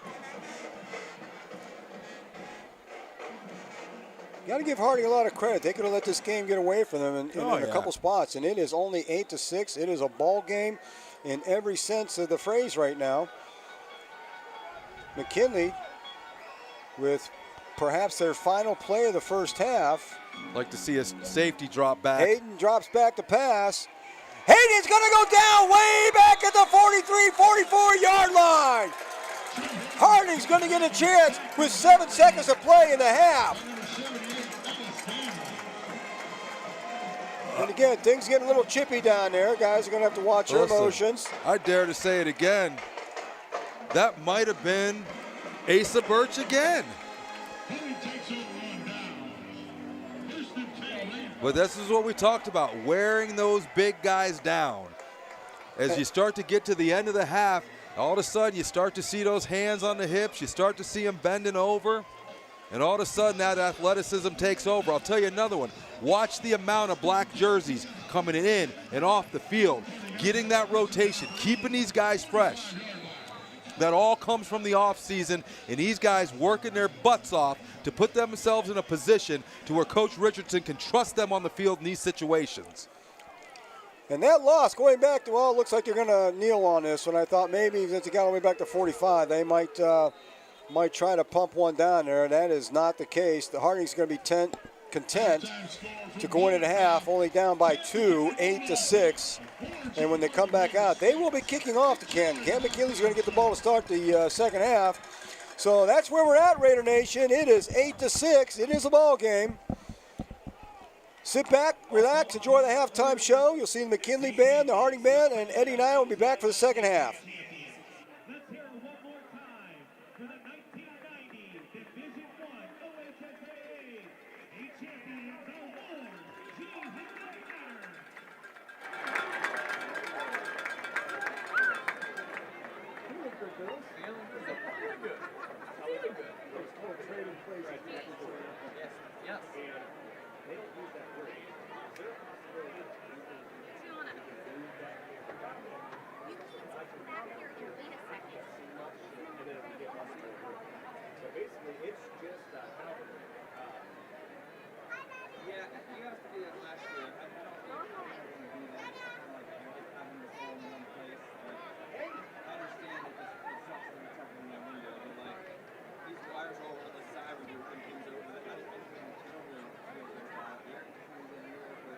Ladies and gentlemen, the McKinley Senior High School in Kansas City School District proudly presents the pride of Canton, Ohio, the Canton McKinley Bulldog Marching Band.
All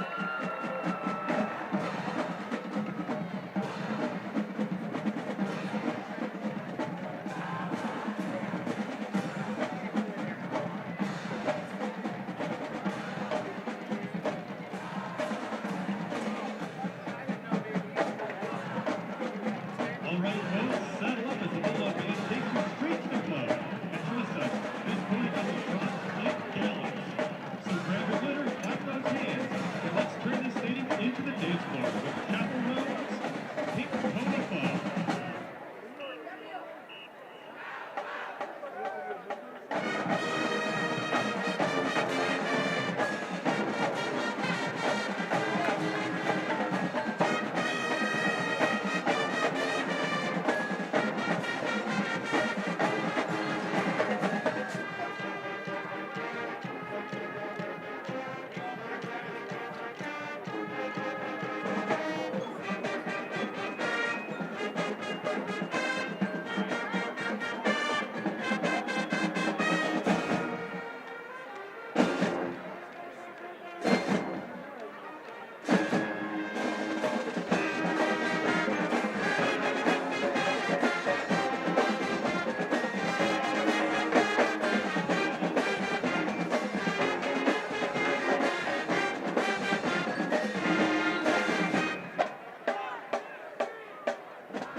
Now let's throw it back to the 90s with an anthem that the whole world zig-a-zig-a. Even KFC's Twitter account knows how legendary they are. They follow all 5 Spice Girls and 6 guys named Herb. Why? Because it takes 11 herbs and spices to make things this good. Now let's spice up your life with Wannabe.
Ladies and gentlemen, the pride of Canton, Ohio, the Canton McKinley Bulldog Marching Band.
Valley.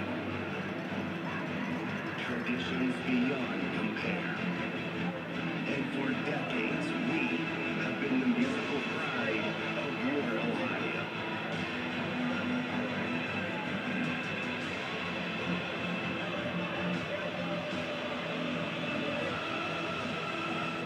Mollenkopf Stadium, get on your feet and make some noise for your WGH Raider Marching Band.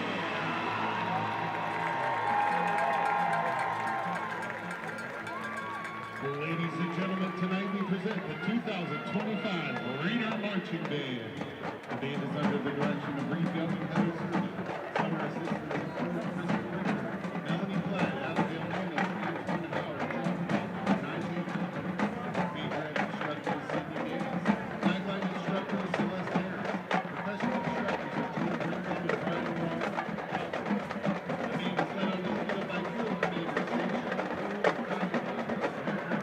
Aaron Jefferson.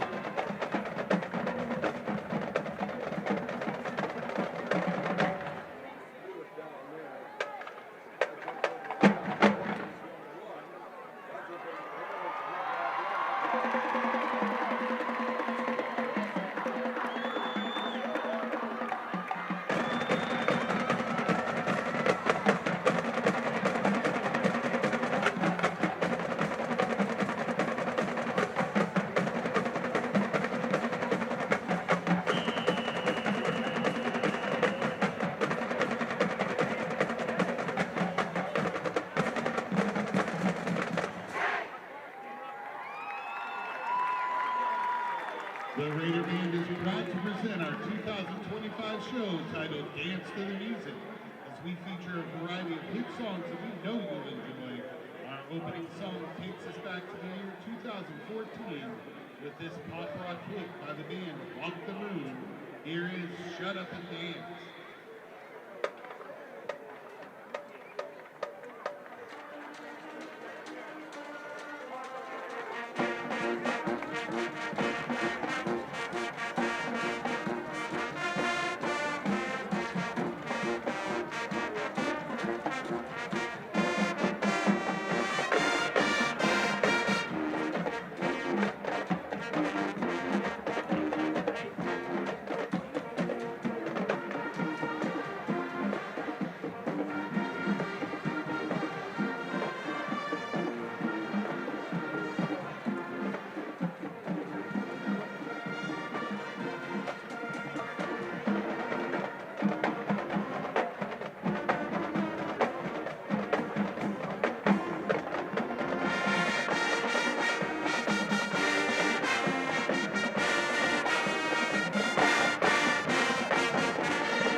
Up next is a Canadian hit by the band Hot Hot Heat.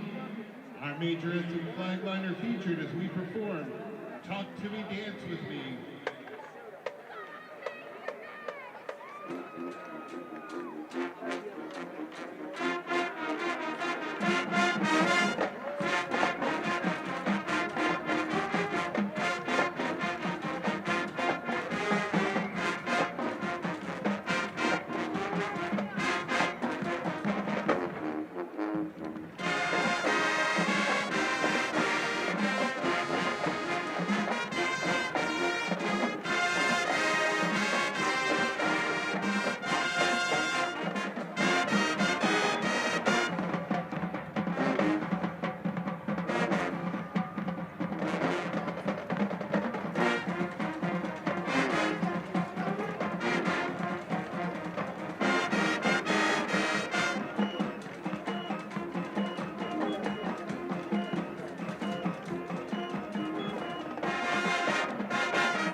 The Raider Band is on the move with this 1967 soul hit from the band Sly and the Family Stone.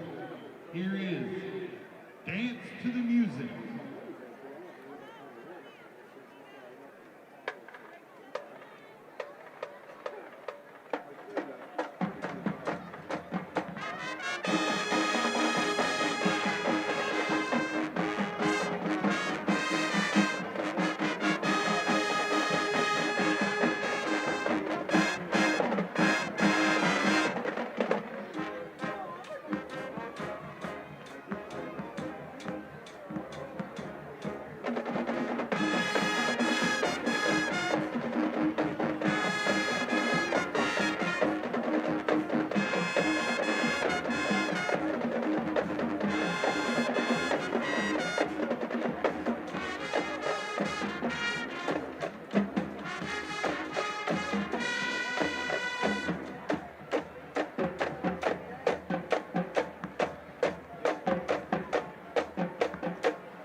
The Raider Band would like to thank all of you for being a wonderful audience tonight.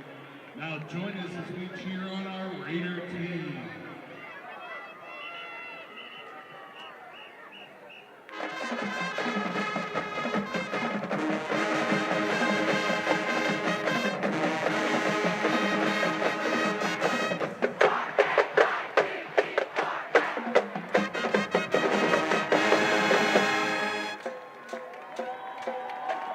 There they go, ladies and gentlemen, the 2025 Warren G. Hardy Raider Marching Band.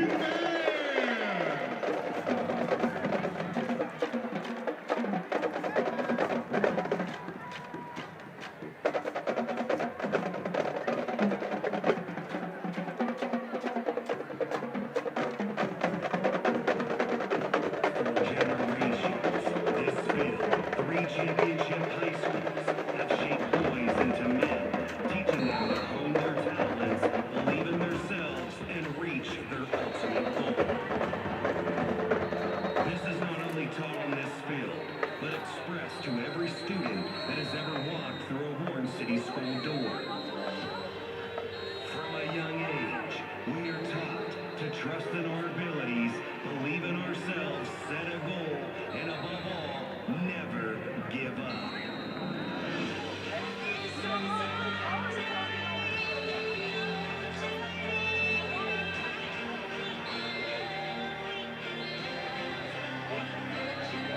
Here are 47 athletes that believed in that Warren City school spirit and reached their ultimate goal of playing professional football.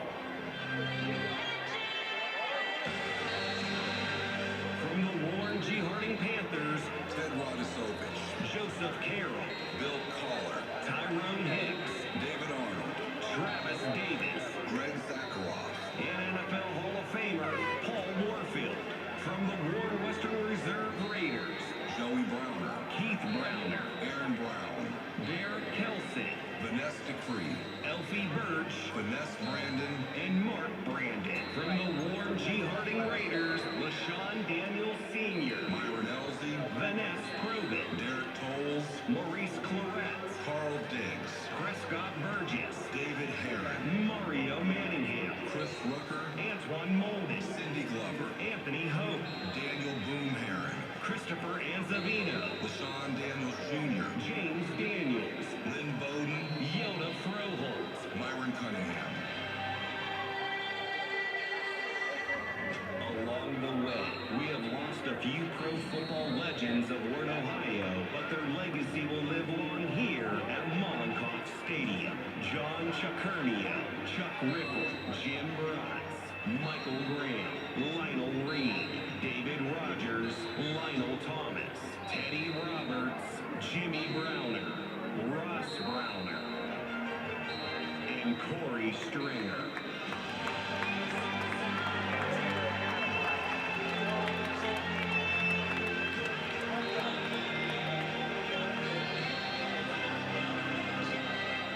So to the next generation in Warren, it doesn't matter whether you're small, big, fast, strong, quick, or patient you are. Take the Warren City Schools Foundation in you. Go after your dreams. Believe in your talents, believe in yourself, and give it everything you've got. And you will become a legend.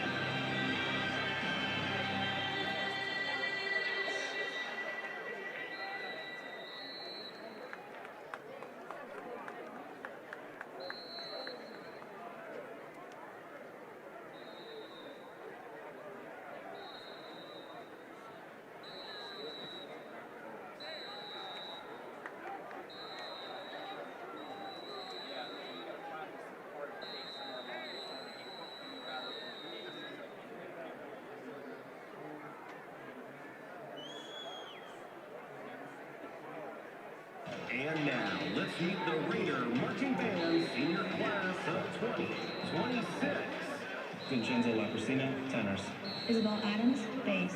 Serenity Penn, fлагline. Faith Kemp, flute. Carl Keane, saxophone. Ava Edwards, trumpet. Casey Mason, fлагline. Dana Wagner, trumpet. Sophia Benetti, trumpet. Gabrielle Woodyard, trumpet. Madeline Stanyard, clarinet. Patricia Sudnick, piccolo. Xavier Taft, saxophone. Jeremiah Schwab, tuba. Jericho Robinson, tuba. Matthew Howe, mellophone. Jakaya Perry, trumpet. Jonathan Wonders, trumpet. Maya Willoughby, flagline. Kylie Reynolds, flagline. Aubrey Boggs, flagline. Mariana Tapia, flagline. Emrye Carter, flagline. Tyra Moore, clarinet. Shanna Wills, flute.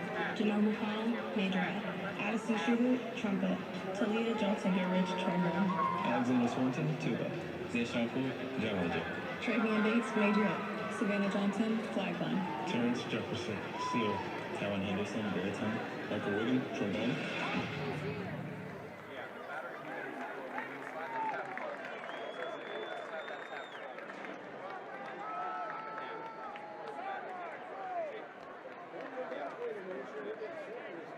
Let's start. Freeze!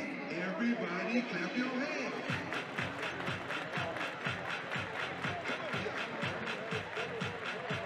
Check it out, y'all.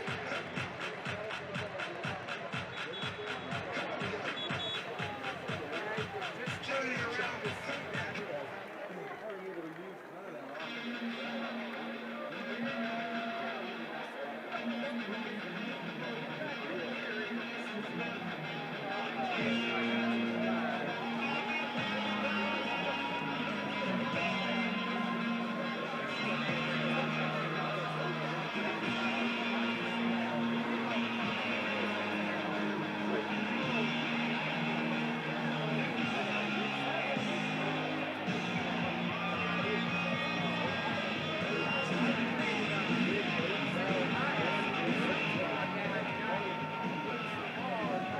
Here we go, ladies and gentlemen. Second kickoff, the second half.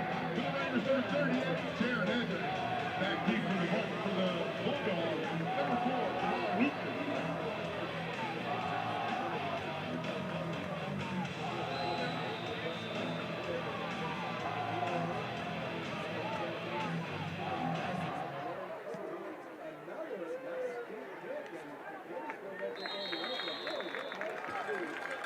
Edmonds kick goes into the end zone for a touchback. McKinley takes over 1st and 10. Ball's at their own 20-yard line.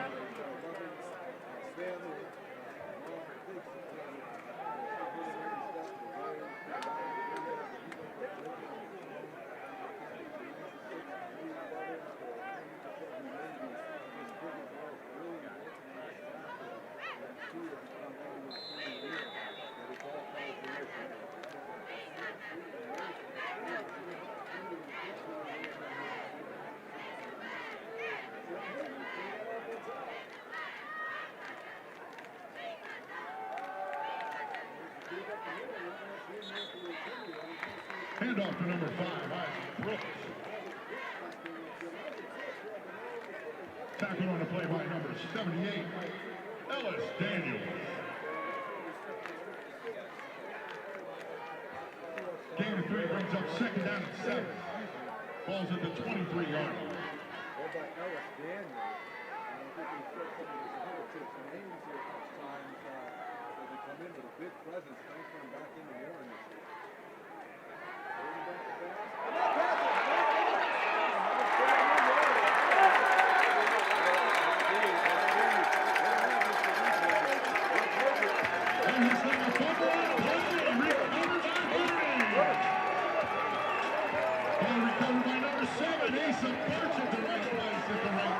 With a big break early in the second half, they have the ball 1st down and 10 at the McKinley 13-yard line. McKinley starting the second half how they started the first half.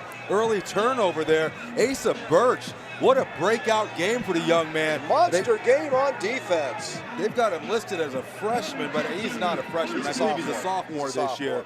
But he's another one that you just see him putting in the work. You know, great lineage of his, his brother, as well as obviously we all know his dad, Alfie Birch, but just a breakout game for the young man today. James Jones brings that offense out. He's got Mendez Probert in the backfield with him. It is 1st down at the McKinley 13-yard line, and Harding looking to get back on top of this game early in the second half. That's Probert up the middle. Gets a few still on his feet. His forward progress is going to be up around the 12-yard line. He'll get a yard out of that. It's going to be 2nd down and 9. And it has been rough sledding all night long up the middle against that McKinley defensive line. Give that McKinley defensive line a lot of credit, but really don't want to see those tiptoes. Just, you got to hit the hole. You know they're there. You know they're coming. You know they're big. You know they're going to get penetration. Plant that foot, lower your pad level, drive forward, get yourself 2-3 yards. If there was any gain at all, it wasn't enough to call it 2nd and 9. We're still listed at 2nd and 10. And that is still Mendez Probert at running back. Jones is going to drop back, look to his right. He's got a man over the middle. That's inside the 10-yard line. That was Farrell. Julius Farrell with the catch. Brings up a 3rd down and 4, down around the 7-yard line. Nice pocket created by the offensive line there. Jones, tall quarterback, able to see over that offensive line, scan the defense. Looked like that was probably about his 2nd, maybe even 3rd read that he had there. Receiver came open across the middle, able to just put that ball right on him for a nice gain to make this a 3rd and a very manageable of 4. And Jones he's thrown that ball with authority since the first snap he took on Friday night as a sophomore last year. He's never backed off a throw. He throws it with confidence, and that's going to pay dividends down the line. Mendez Probert lines up behind. We got a whistle here, and Harding is going to opt for their first timeout. I think that clock was really running down. You've seen Jones looking over at the sideline, trying to get a play in. Looks like they were coming close. So on something as big as this 3rd and 4, here. Right? Don't want to give up 5 yards. Don't want to have any confusion either. You got to take advantage of this turnover early here in the second half. So Harding takes a timeout, 9:56. We're early in the 3rd quarter. It is 8-6, Canton McKinley, but Harding off of an early fumble with the ball deep in Bulldog territory, 3rd and 4, with a chance to, even a field goal will take the lead right here. But I'm sure Harding would like to punch one into the end zone to get that first touchdown on the board and start to establish something a little bit more for this second half. Yeah, it'd be interesting to see what they do on this play. Obviously, McKinley's been pretty stout up the middle there. We'll see if possibly because of that turnover, if this isn't 4-down territory for the Raiders. Jones to Provitt, and Provitt is met immediately, and he loses a couple all the way back to the original line of scrimmage. It's going to be 4th down and 10. That's going to bring on the field goal unit, and we're going to see if Mr. Edmonds can keep himself perfect, go 3 for 3, and put the Raiders up on top. It's 8-6. Yeah, they brought some pressure right up the middle. Unfortunately, the line wasn't able to pick up that assignment. Linebacker almost took that handoff. 28 yards. He's been money from this distance all night long. One more time for Jaron Edmonds. That kick is up, and that looks like that split the uprights one more time. 3 for 3 for Jaron Edmonds, and the Raiders take a 9-8 lead, all off the leg of Mr. Jaron Edmonds.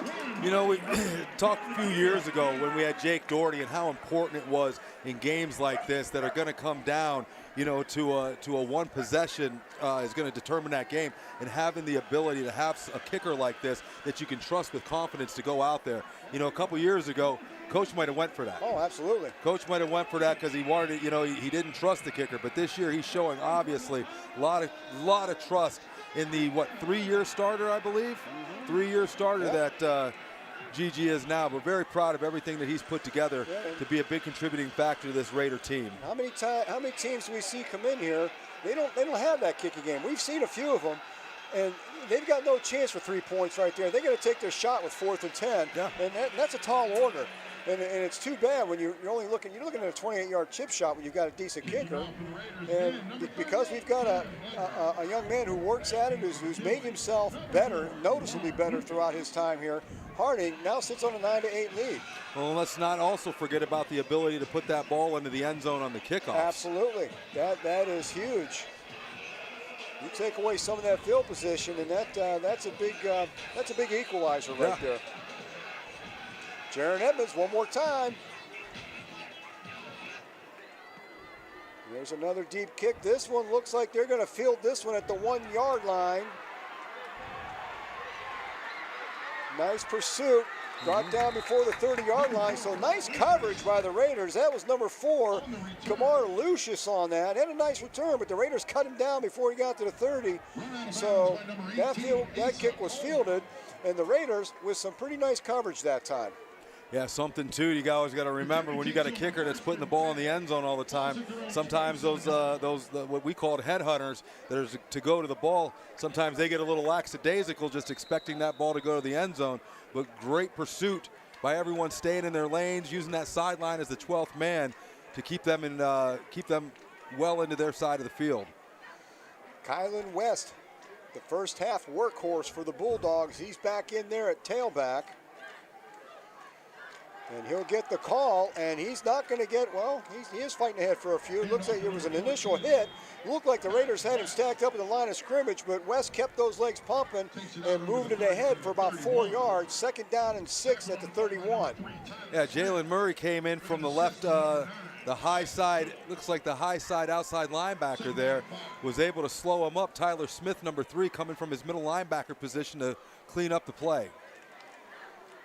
8:40 left here in the 3rd quarter. The Raiders, on the strength of 3 Jaron Edmonds field goals, they have a 9-8 lead.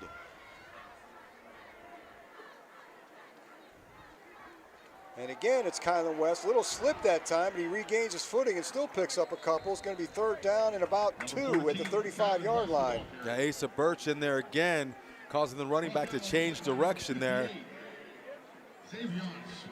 Looks like they're going to leave the Raiders here, the Bulldogs, with a 3rd and...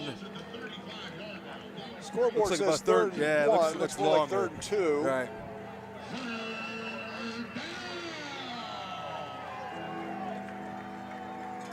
Watch the near side. Asa Birch has been getting a lot of pressure. See if they try to exploit that.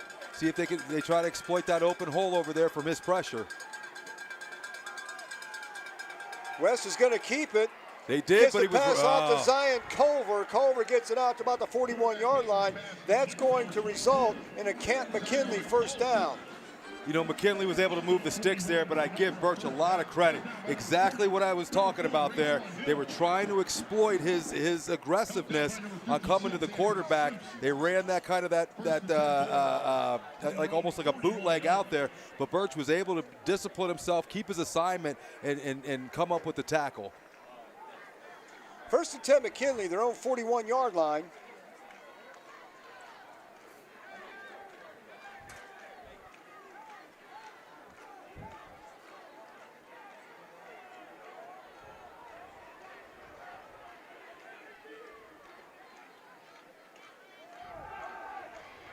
Big hit at the line of scrimmage.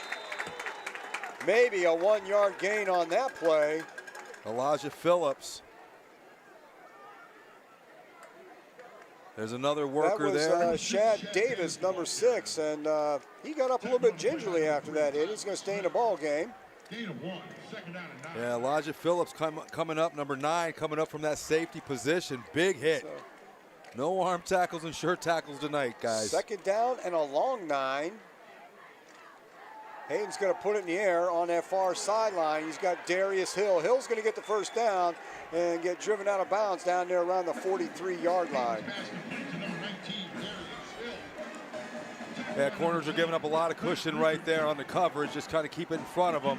Quarterback was able to exploit that with a strong arm to the sideline, moving the sticks to give the Bulldogs another first down.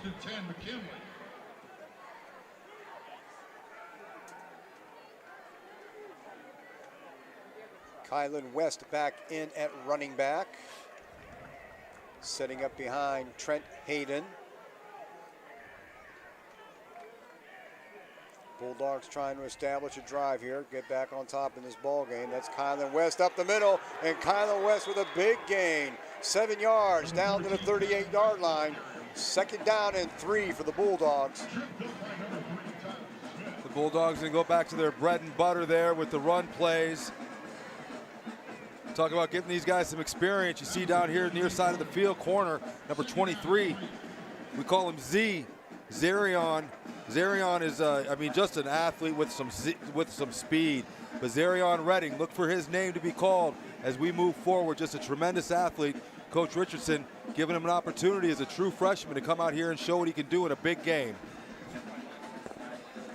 Second down and 3 for the Bulldogs as Trent Hayden is getting his marching orders from the sideline.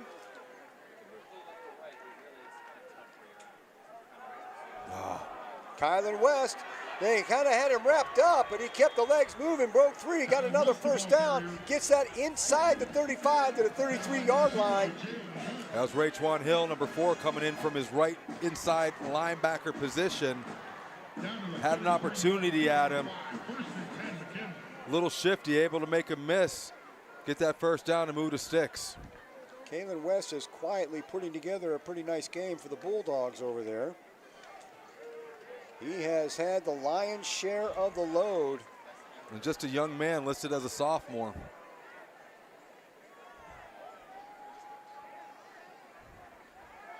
Hayden puts the ball in the air. It looks like Darius Hill again over there. He'll be a little short. It's going to make it second down and 1 from over there around the 24-yard line.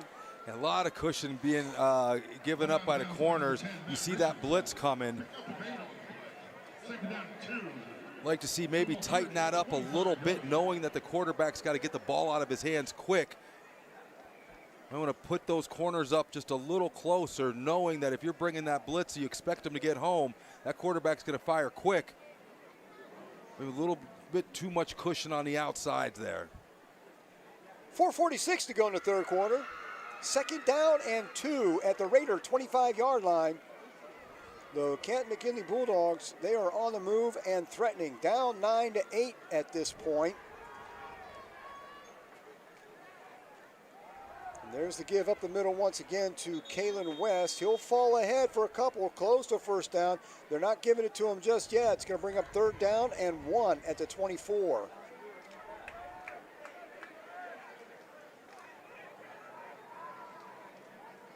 Yeah, going to give him this 3rd and 1 here. See McKinley taking their time, methodically using this clock, knowing that this is probably going to come down to a 1-possession game. They're trying to slow this game down as much as they can, knowing that both defenses have been able to perform pretty well tonight.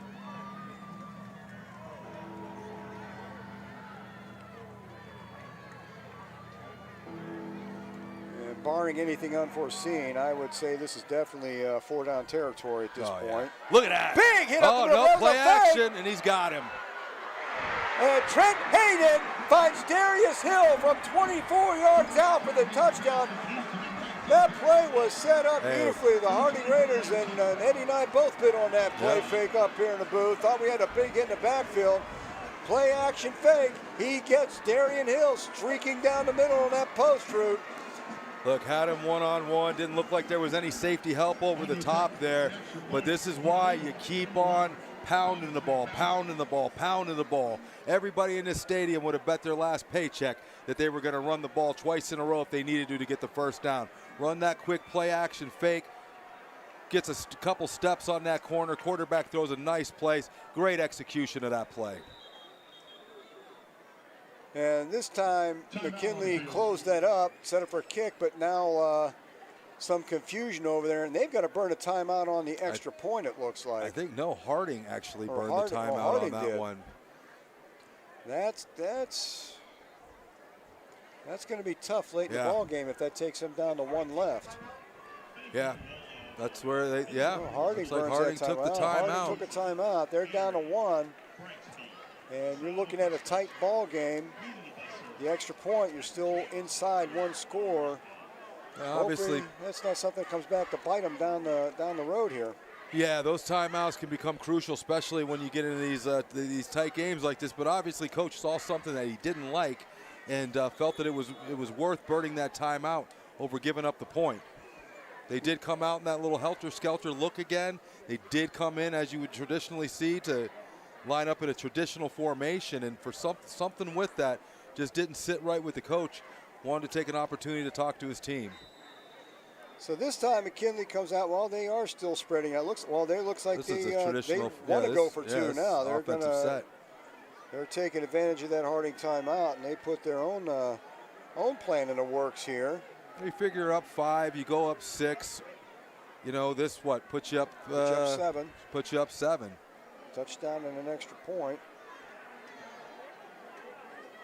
That's Kylan West is in there in the backfield along with Trent Hayden. And they take too much time getting it off. So now that's going to back McKinley dead up ball, 5 yards. delay a game, offense, ball will be on the 8. See who comes out. Bring out Thomas Mankow out here maybe to I don't see the kicking team heading out yet. They may take their chances from the I'll tell you, line. Not as easy as it seems inside the 5-yard line. It looks like the kicking team is going to come out. They're going to bring Thomas Mankow out and probably go for one. I say probably because you just never know. Yeah, hey, somebody else is coming out. Yeah. See, anybody else want to take? Tom, you want to take a timeout? I got 3 left.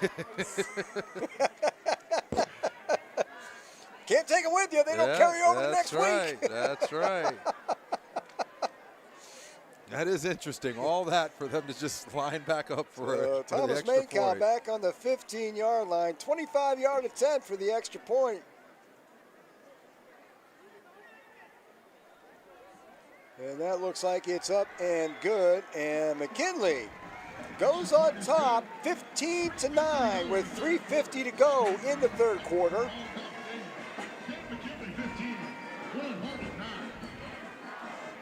So Harding finds themselves down a touchdown. McKinley with a very just in-your-face kind of drive right down the field. Yeah, we've seen him do that twice, just dominating that line of scrimmage. Harding able to come up and make some plays, but give McKinley credit. That was a great call. That was a great call. Everybody in this stadium assumed with the way they'd been running the ball, 3rd and 1, they're going to run the ball up the middle, possibly get it, possibly not. But if they didn't, they were going to run it again on 4th down. And they took that opportunity, that play action. They had us fooled, the cameras fooled, everybody in the stadium. And at the end of the day, they executed it. Right. That play was set up. It had everybody fooled. I know we thought we had a big hit in the backfield there. It was set up well and it was executed very well. But something that this Bulldogs defense has to be aware of as well. Harding has not, although they have had, as you said, some tough sledding trying to run the ball tonight, they've stayed consistent with it. And it's kept them in the game. It's kept this Bulldog offense off the field. But those corners and safeties have to pay attention for that play action on our side as well.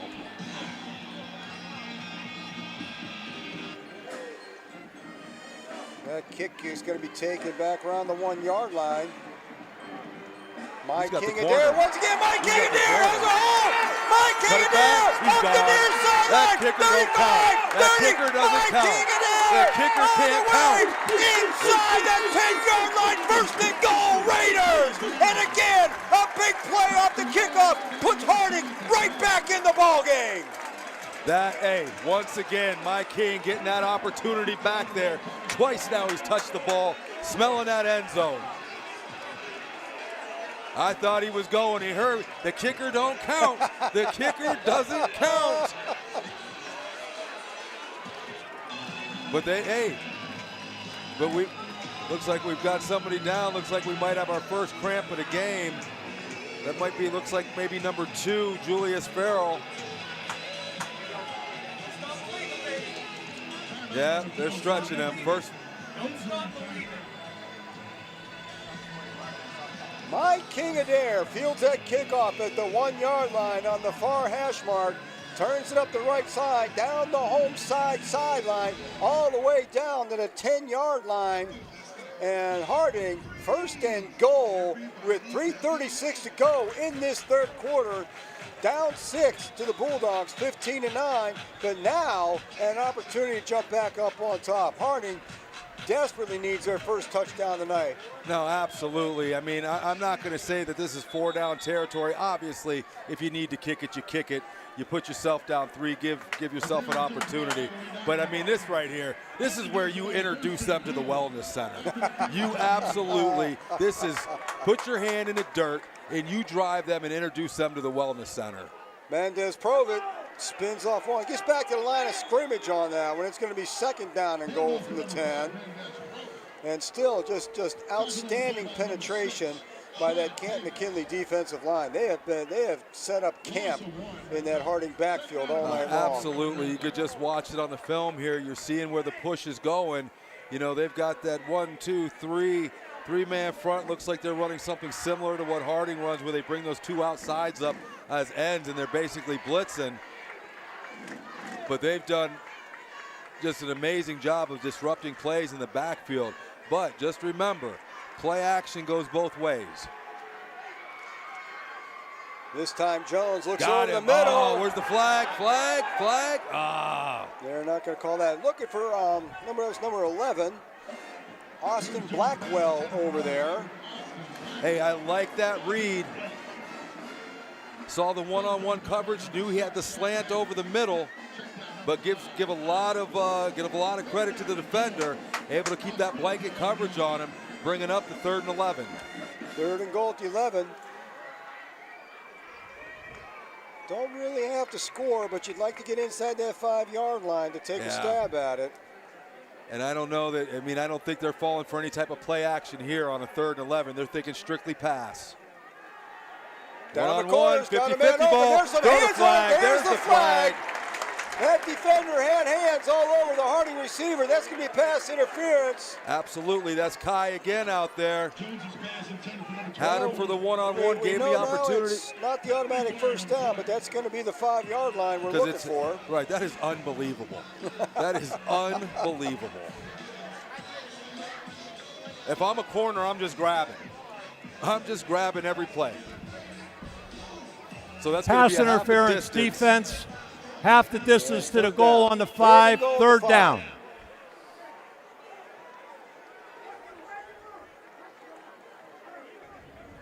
How is that not an automatic first down? You only get half the distance because you're inside the 10, and then you don't get the first down either. So you get cheated on the yardage, and you get cheated on the score, and you get cheated on your downs. They got to get a play in, or they're going to have to burn their last timeout. They're down to 6 seconds, 5 seconds on that play call. He's going to have to get it off. Who called the timeout? We just burned our last one. And Harding, with 2:42 left in the third quarter, has had to burn their final timeout of the half in order to keep their position at 3rd and 5. Otherwise, that whole episode with the pass interference would have been for naught.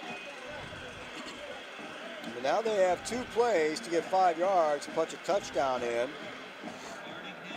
Is it actually 3rd and 5, or is it 3rd and goal? Because I think they've already put the sticks down. Now it may be that I think it's 3rd and goal at the 5. Right. Yeah. So touchdown or nothing, or field goal. Score or nothing here.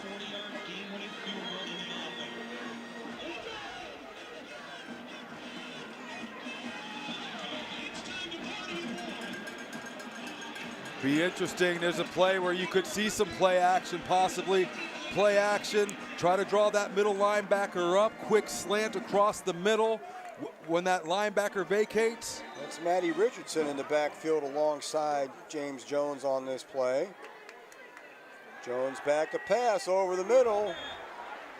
Little high over top of Julius Farrell.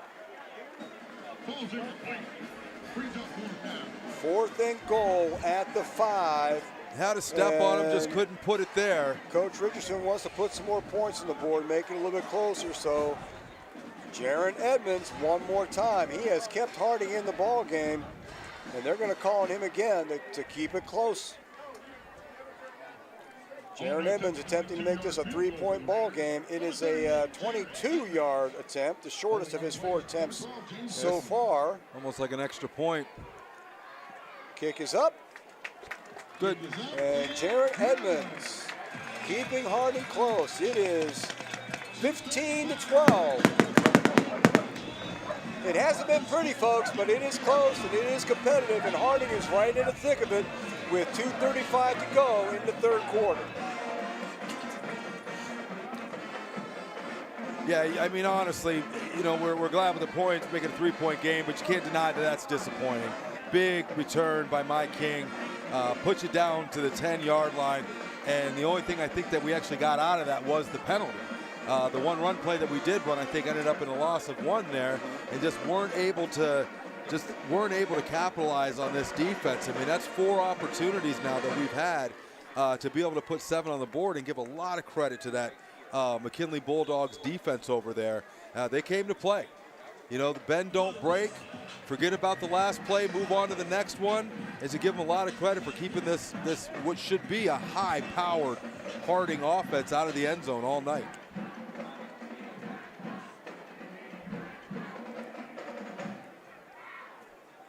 Harding simply will not go away. Can't shake them. So you stay in the ball game and give yourself an opportunity as we get late.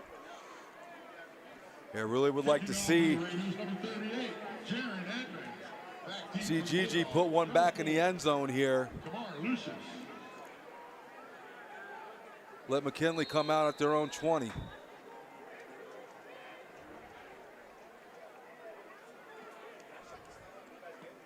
And that looks like a pretty deep kick. That is going to go to the end zone. So just what the doctor ordered, keeping Canton McKinley back on their 20-yard line and keeping them from returning the favor of a big return. And, you know, that does a lot, too, because you do, I'm not watching exactly, but I assume you probably got a couple guys on that kickoff team that got to come over here on defense, give them a little break, let them get their wind so they can suit up for this this series. Yeah, that's what you.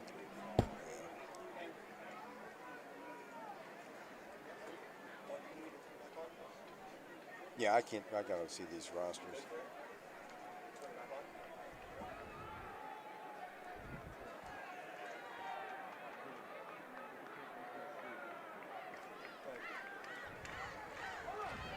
First and 10, McKinley on 20-yard line. And there's the handoff to Kalen West. And this time, well, they do have him in the backfield. He's going to drop about 4 or 5 yards here. We'll see where they stop his progress. But finally, they get a hand on Kalen West in the backfield and keep a hand on him back there. Doesn't shake loose for a 5-yard gain. It's like Jalen Murray was the first one there, had him wrapped up. You know, that's right there. You came by practice this summer, all you heard was the coaches yelling, you run off the field, you run off the field. Everybody to the ball. Everybody to the ball. 11 hats. Don't wait, stand around. You ain't got the best seat in the house. We need to make plays, and that right there is where you see 11 hats conversion on the ball. That's what brings up this 2nd and 13. 3-yard loss on the play. That takes Bulldogs back to their 17-yard line. 2nd down and 13 coming up.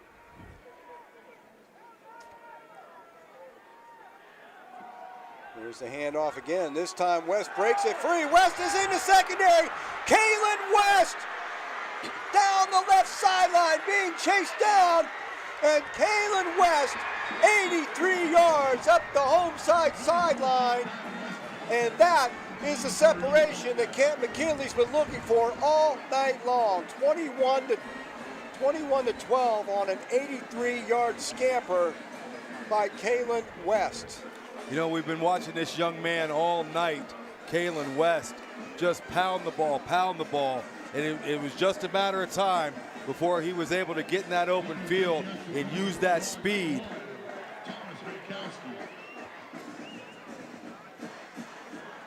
Thomas Mankow on for the extra point. And that, if ever there was a play that's a backbreaker, that was the one. Yeah, you know, I mean, at the end of the day, the field goals, you know, we're glad to get points on the board. But if that's 28 points instead of 12 points, obviously that makes a big difference. That changes the perspective of the game. And so obviously let me tell you, some sportsmanship there. We got a guy going down with a cramp, and one of the McKinley players until the Alex got out there to stretch him. One of the McKinley players was out there helping him stretch his calf. Just you know, an excellent sign of just good to see, especially after some of that chirping late in the first half that was going on.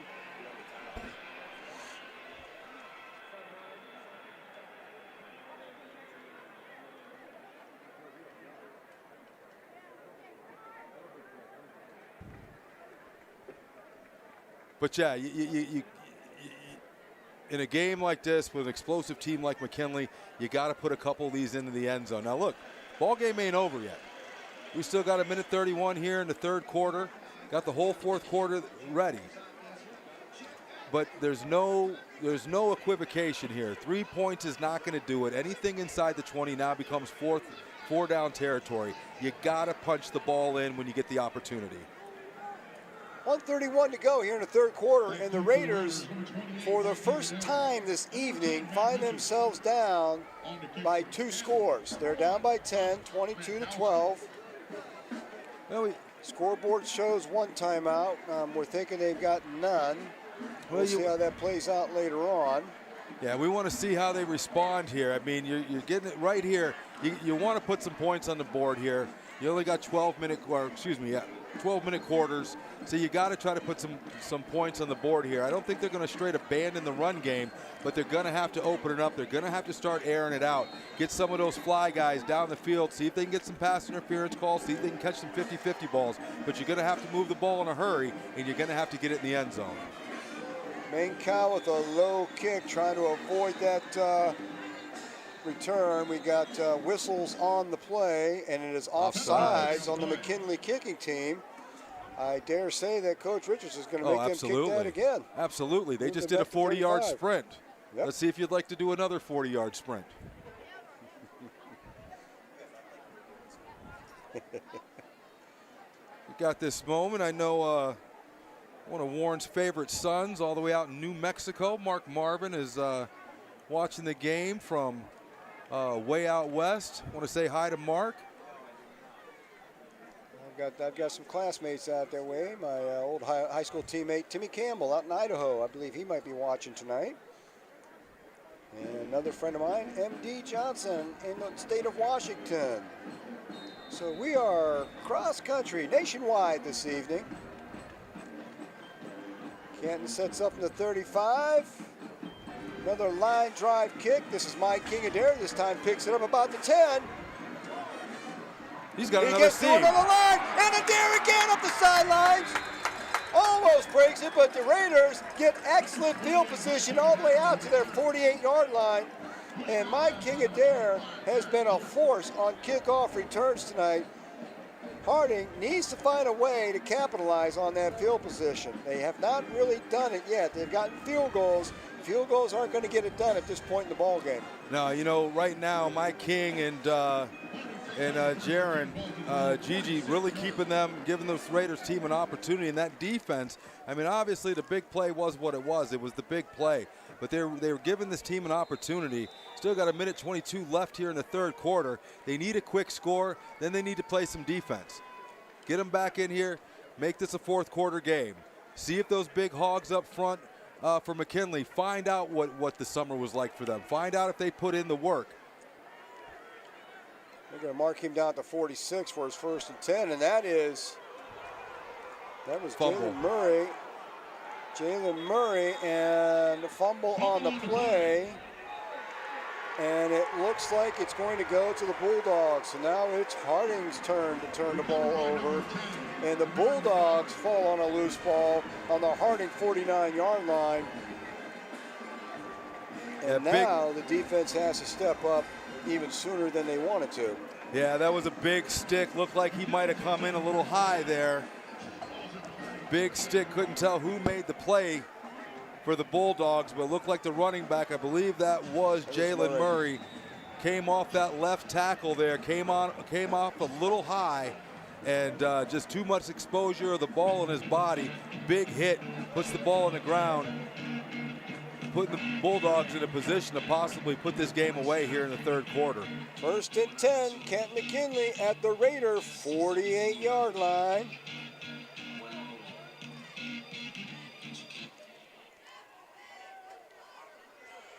Pass is complete. That looks like Darius Hill once again. He's going to get a 1st down off that quick hitter out there to the right side.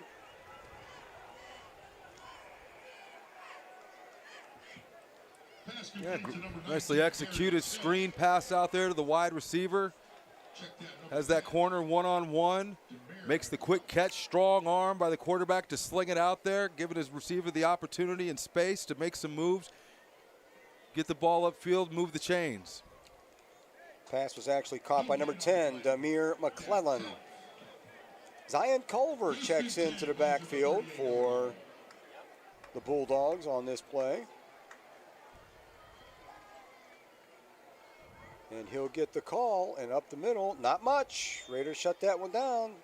2nd down and 9 at the 37-yard line. Ellis Daniels on the tackle there. Tyler Smith coming in to help clean that up. We'll see what kind of pressure they want to start taking here. Obviously, McKinley is not taking their foot off the gas, not just simply turning around, handing it off. We're seeing a couple passes there. Looks like they're going to let that play run them into the fourth quarter. That's the end of the third quarter. Canton McKinley will take a 22-12 lead into the fourth quarter. They are in Harding territory at the Harding 37-yard line. It's going to be 2nd down and 9 when we resume play after the team switch ends.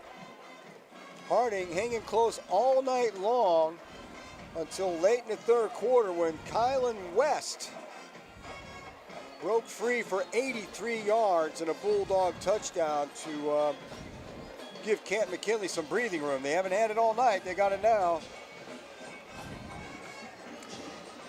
Yeah, that was a big play. You saw a lot of momentum coming over to the Harding side there. But it just honestly, I mean, as a former player, Tom, you know, it's deflating. You know, you get yourself down inside the red zone, you start to hear that crowd, you start to feel it, you start to smell that end zone.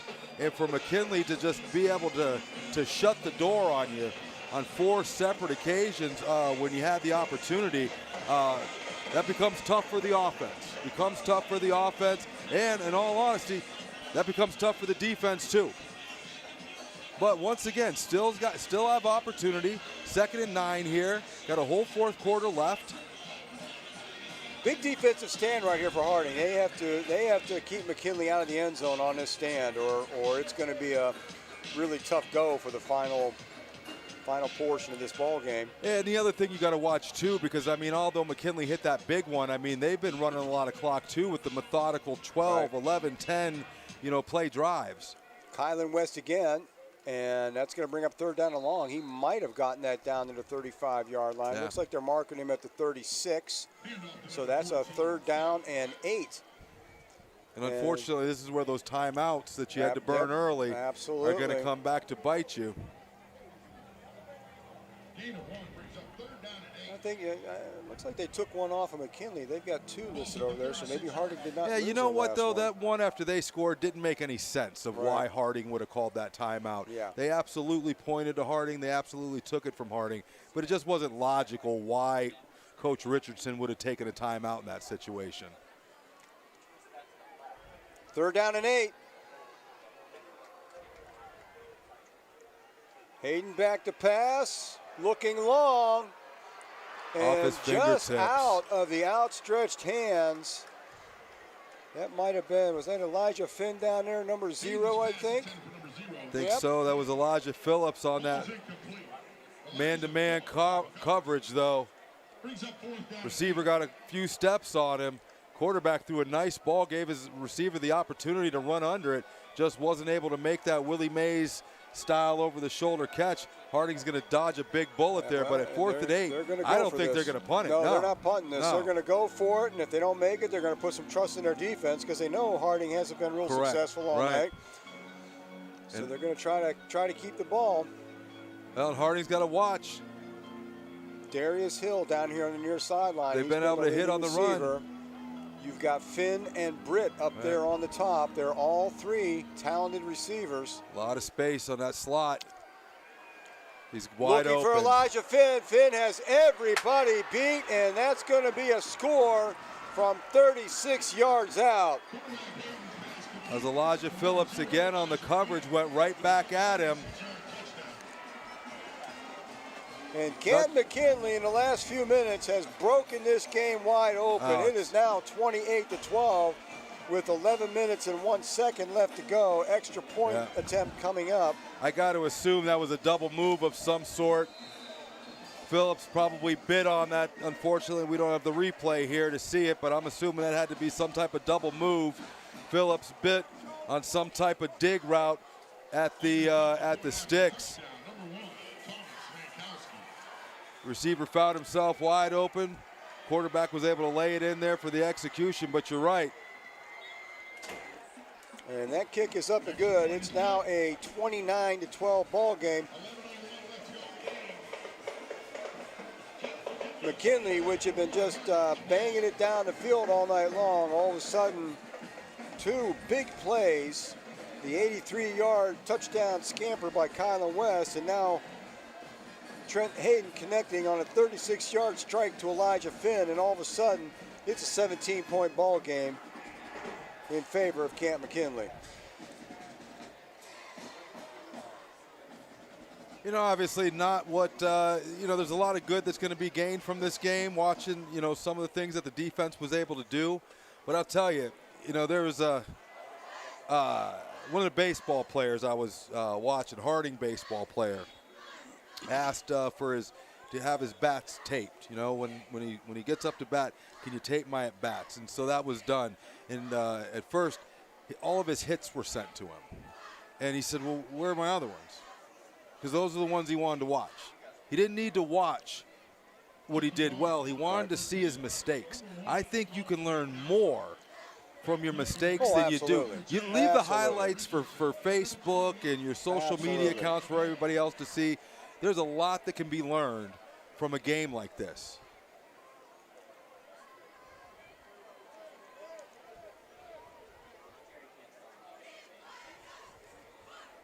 Mancow setting up for the kick. Once again, Matty Richardson over there on the far hash mark. Mike King-Adair, he's on the near side. Mike King-Adair has racked up a lot of kickoff return yards We'll see if perhaps one of them can do it again. Look, they've been kicking to them all. That's going to go out of bounds. So they went out of bounds and put Harding on the 35. Because better the 35 than Mike King-Adair taking it down to the 10. Right. Yeah, when I saw him kick it that way, I was going to say, hey, give him credit. They keep on kicking it to him.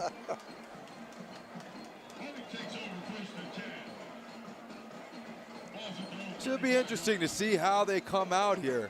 I don't see. Let me see. Is Jones coming out, or are they going to kick out of bounds? They're going to re-kick. Oh, they're going to. They're going to re-kick it. Listen, make them. Hey, you want to run sprints tonight? Keep on kicking it out of bounds. Yeah. We can keep on. You can keep on running sprints. Kick it again. We'll keep pushing them back.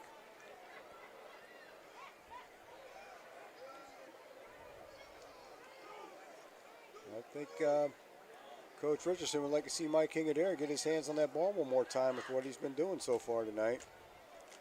See if we can't do a little better than the 35-yard line. 29-12, Canton McKinley. They have blown it open in the last few minutes.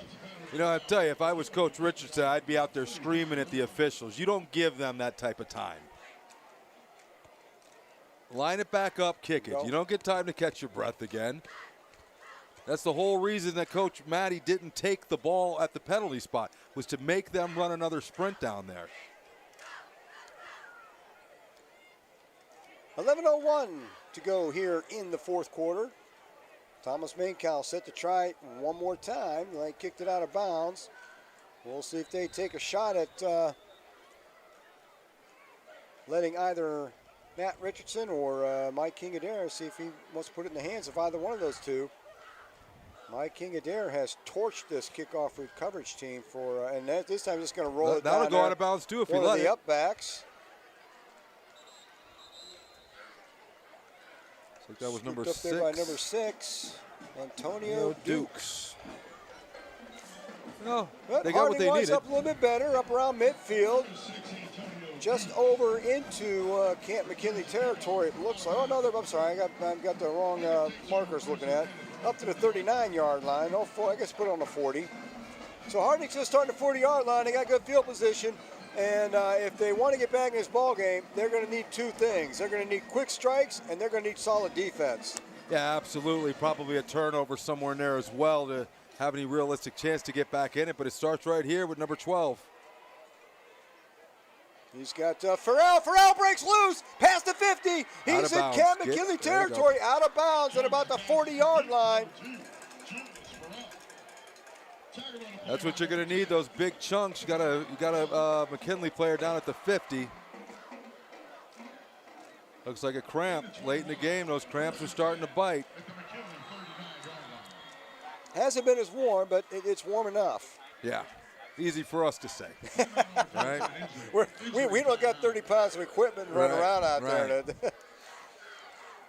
70 degrees is nice to watch a game in. That still gets awful warm down there in the field when you're out there doing it. With a little bit of AC blowing at our backs. Yeah, we got some AC up here. How about that? You know, another.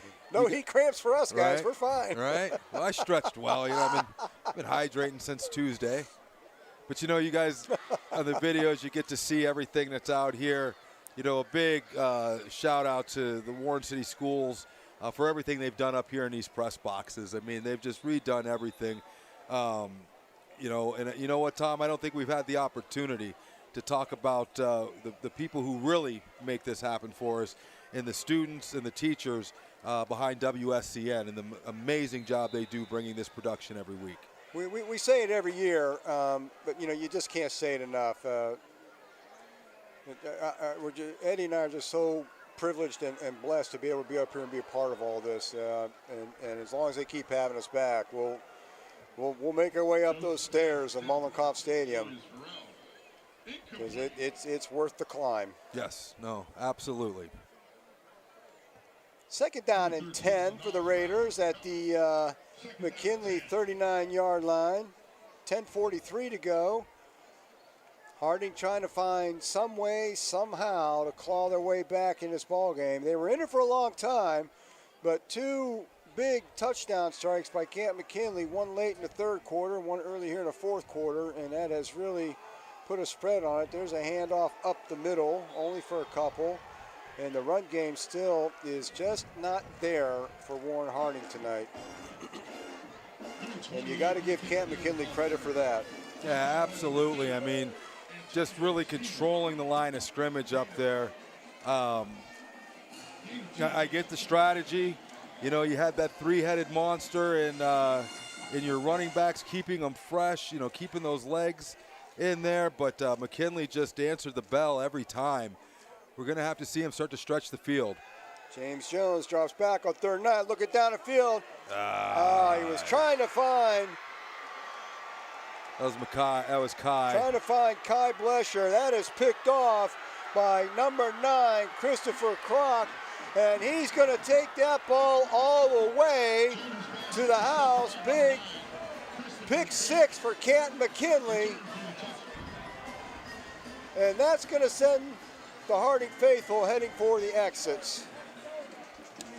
Yeah, unfortunately, that safety back there, he threw into the double coverage there, threw it up short. As you see here, thinks he's got a one-on-one, but that safety back there, number 10, that's, is that McCullough?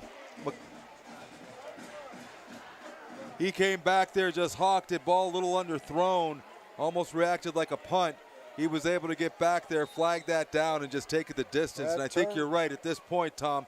That's going to turn what was, in all honesty, a great way to open up Friday night lights here at Mollenkopf Stadium. It's going to look like it was a totally different game at the end of all of this. That turned into a 91-yard pick 6 for the Bulldogs. And again, kind of a plodding, methodical ball game for almost 3 full quarters. And now 3 huge plays in the last 4 minutes of this ball game. 2 big offensive plays and a huge defensive play. And it has turned into a 24-point game.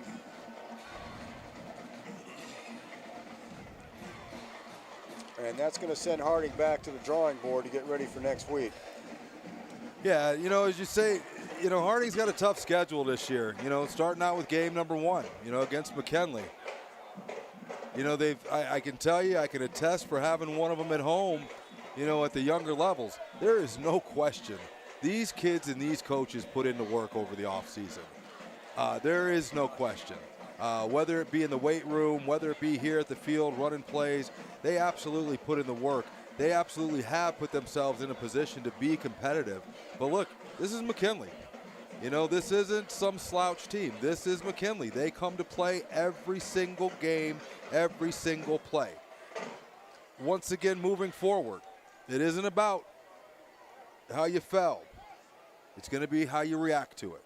You got 9 more games on the schedule. You win a handful of those, you go to the playoffs. You put yourself right in the mix to win, you know, to move forward in the playoffs. But it all starts from learning from games like this, learning from the mistakes. It's early on. I'm sure there was some confusion on the line of scrimmage. I'm sure some running backs went a different way than the quarterback thought. I'm sure some receivers had the same issues. They'll fix all that. It's game 1. Learn from it. Again, Mankow with the squib kick. That was picked up by number 9, Elijah Phillips, one of the upbacks. Gets it out to the 35-yard line there. Even with a 24-point lead, they're not giving Mike King Adair another shot at it. No. No, they and we'll see what Coach Richardson does at this point. Is it time to get some of the younger players in? Is it time to get some of those guys that were on the cusp that you know might have started, might have been a second teamer? Is this that opportunity right now to get them some time? Looks like the first team's still out there. Here comes James Jones back in. Mike King Adair in the backfield. Farrell and Richardson. And Blesher all out there, split to the right. So they're going to let pass back over here. Mike King Adair, he catches it and he's taken down immediately. The completion is going to result in about a 3 or 4 yard loss. Antonio Stevens on that play there, just very disciplined defense here, even late in the game. Fortunately, Mike King-Adair got up off that. I hate to see those guys get their knees taken out that way. I mean, not a dirty play, clean play, but it's a kind of play that he was vulnerable. A lot of times you don't get up from. Right, he was vulnerable, up in the air. Defender came in, like you said, nothing dirty about it. It was, it was a football play. Mendez Provic checks in at running back. Safety only 12 yards back. He got one-on-one to the outside. Yep, the safety's going over. Hit him underneath that. He's got Matty Richardson at the 50, down to about the 48-yard line. That's a 1st and 10 inside Canton McKinley territory. Nice read by the quarterback there. You had number 2, Farrell, going deep. That drew that safety to stay deeper than the deepest receiver, knowing that you've got somebody coming over on that post route. And Matty Richardson, with that safety vacating, left a great open spot for him, put it right on the money to move the chains here. 1st and 10 at the Canton McKinley 47-yard line. 8:37 and counting here in the 4th quarter. And the Raiders trying to air it out, doing something, anything to try to. And that was underthrown and almost picked off again. That was number 4, Kamar Lucius, on that defense over there. Yeah, difficult situation for the quarterbacks and the receivers right now when that defense knows what you're doing. They know that you're going to see linebackers, generally their first steps are up. Watch the linebackers now. Their first steps are back. Watch the safety. First step is going to be back. They know that a pass play is going to come. They're forgetting about the run, and so they've got their head on a swivel there, ready to knock out anybody that comes over the middle.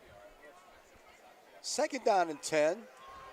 McKinley 47-yard line. 8:27. Clock is stopped on the incomplete pass. Once again, McKinley up 36-12 on a succession of big plays late in the 3rd, early in the 4th quarter.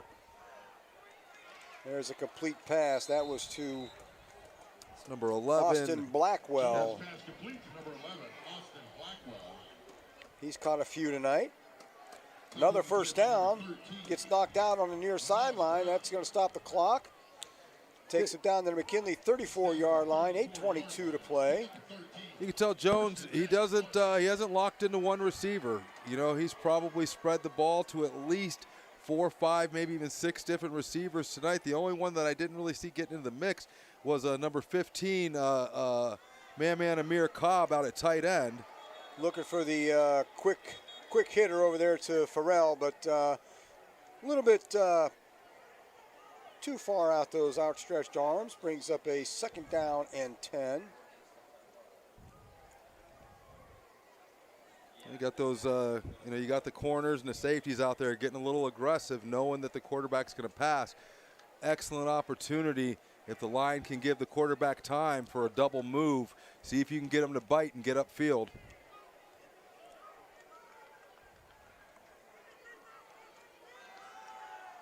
Jones looking down this left side, looking for Mike King-Adair. I think that was 28 over there. Yep. A little bit too long for Mike King. 3rd and 10, 8:14 to play.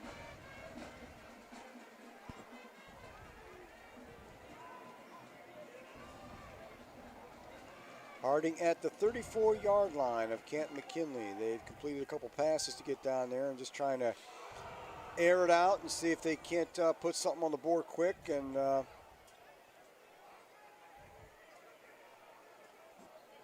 keep playing hard to the end. That's all you can do. There's a pass over the middle to Blesher.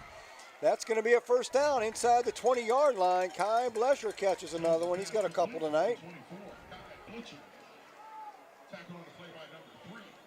Yeah, look at a quarterback stay strong in the pocket, steps up, fires that ball, puts it right on Kai over the middle. A lot of credit for him. That's no man's land in there. You make that catch, you gotta be prepared and give him a lot of credit late in the game here, still being willing to go out there and sacrifice to make a play for his team. And another McKinley player. Looks like they're working on cramps once again. So now they're starting to hit here late in the ball game.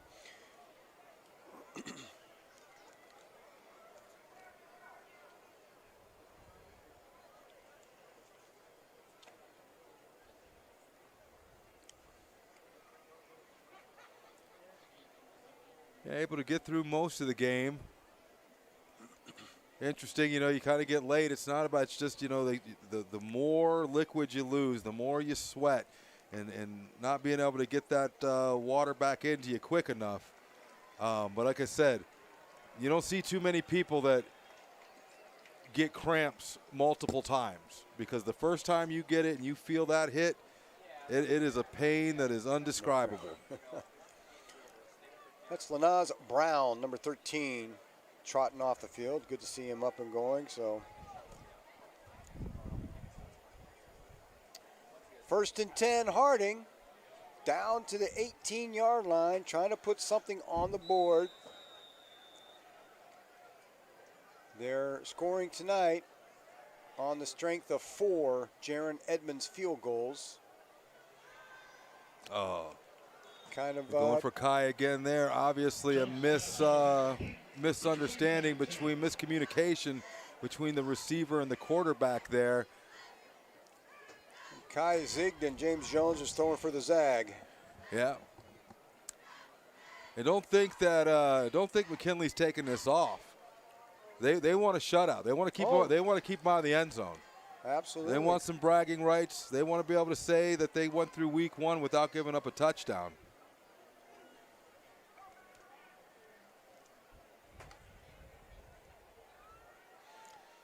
Austin Blackwell and Kai Blucher heading out there to the right side. We got Julius Farrell and Matt Richardson here on the near side.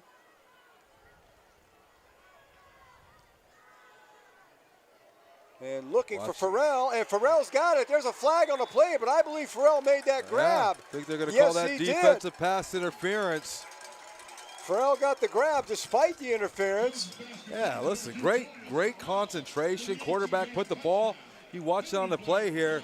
Safety's coming over the top. Able to split the defenders. Great concentration by Farrell to come up with that catch here late in the game to give Harding their first touchdown of the 2025 season. That makes the score 36-18 in favor of Canton McKinley. Holding on the touchdown. It'll be taken on the kickoff.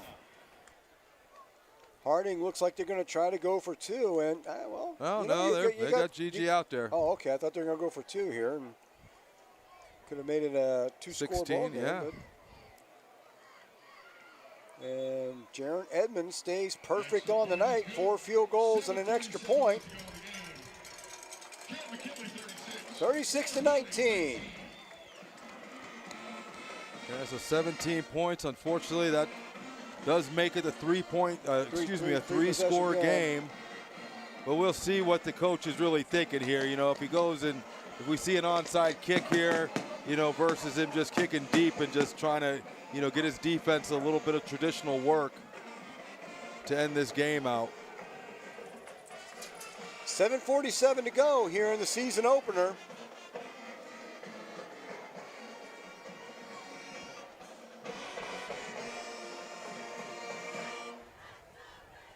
Harding fell to McKinley last year, came back strong, finished 8-4 with a playoff win.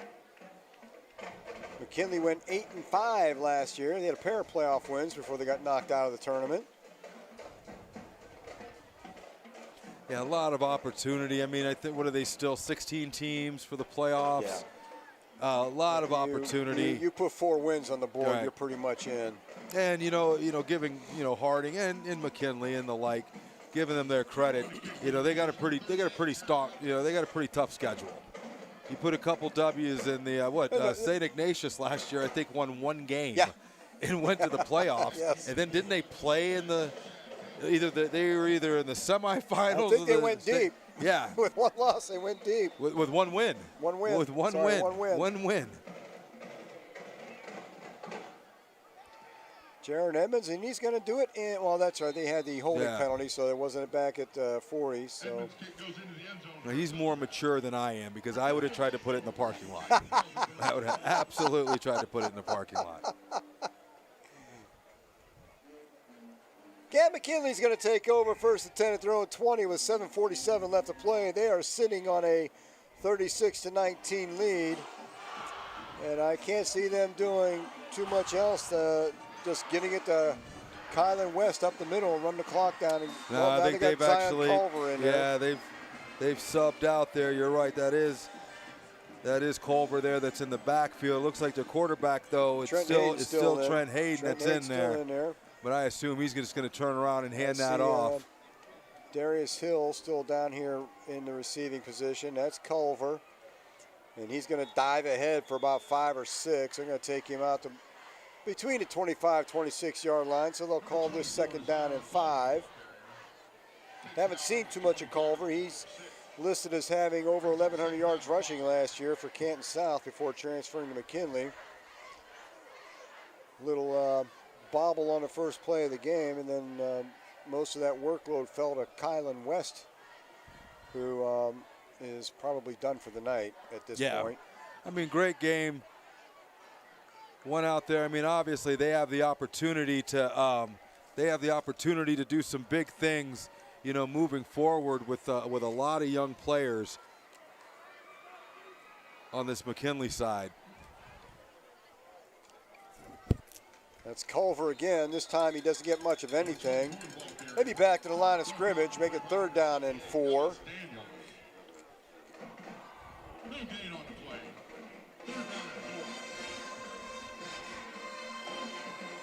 You know, I had the pleasure of having both the older Daniels brothers in class, LaShawn and James, and I've said it many times over, you can't ask for 2 finer gentlemen, and I've got Ellis in class this year, and I've only known him for a week, and he's cut from the same cloth.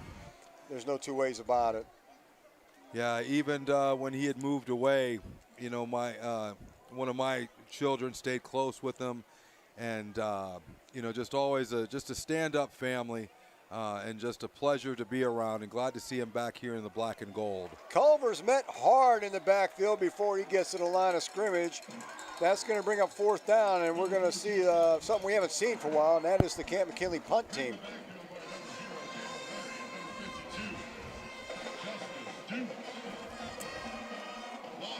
.5:58 to play. I hate second guessing anybody, but I'd like to have seen 2 points and have this be a 2-score game, but. Timeout Harding, that's their final timeout. Harding takes their final timeout of the ball game. Yeah, you know, obviously, you know, this is the first week for all of us. You know, coaches, players, refs, and play-by-play announcers as well. Yep.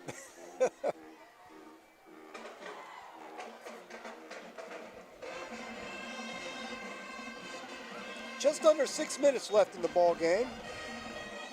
McKinley looking at a 4th down and 6. They look to be set up to punt it away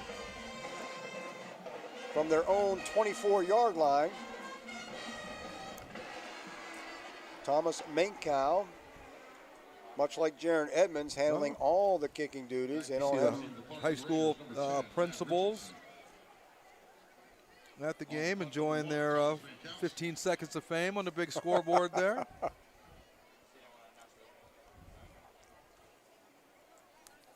Harding with only 1 man back. Harding may be coming after this one, and they're trying. They're going to throw a flag. That was just a lapse of judgment there. Kick taken by Matty Richardson, but they got to the punter a little bit late, and that's going to probably turn the ball back over to Canton McKinley with a 1st down. Yeah, Tavy Hill there, freshman, getting an opportunity to get in. Just a lack of judgment right there. No chance running to block into the that. kicker. He kind of came in, just 5 put his yards. hands on him at the end. Really no reason to do it, but right in front of the official. They're going to call that every time.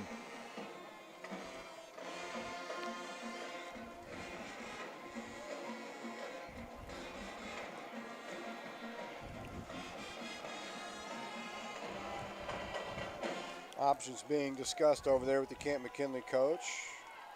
That's got to be a 1st down. I'm going to call roughing the punter on that.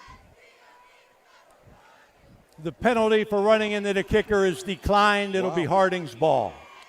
So McKinley's just looking to move on. Yep. I know in high schools there's a difference between running into the kicker and roughing the kicker. I'm If it's assuming running so. into it, then maybe only a 5-yard penalty wouldn't have been enough for the first down. Could have been, because listen, I mean, if you watched what happened there, it wasn't anything absolutely malicious. It was honestly just a lack of judgment at the time. Kind of got there, could have got there, slowed up, kind of put his hands on him. I'm assuming, Might have been a little that was flop. a penalty that was not going to result in a first down. So Right. no need. Almost like no pass need. interference, right? Yeah. Yeah. So we're not going to line them up again. We're going to get them Right. out, and Harding's going to give James Jones another shot at trying to maybe put some more points on the board. He drops back, looking down that far sideline. I think he's looking for Farrell over there again. Farrell covered by a couple of Bulldogs.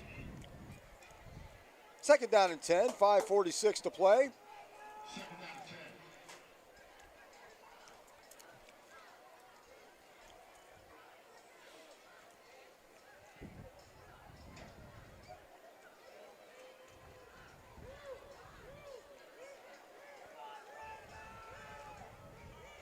Second down and 10 at the 40-yard line.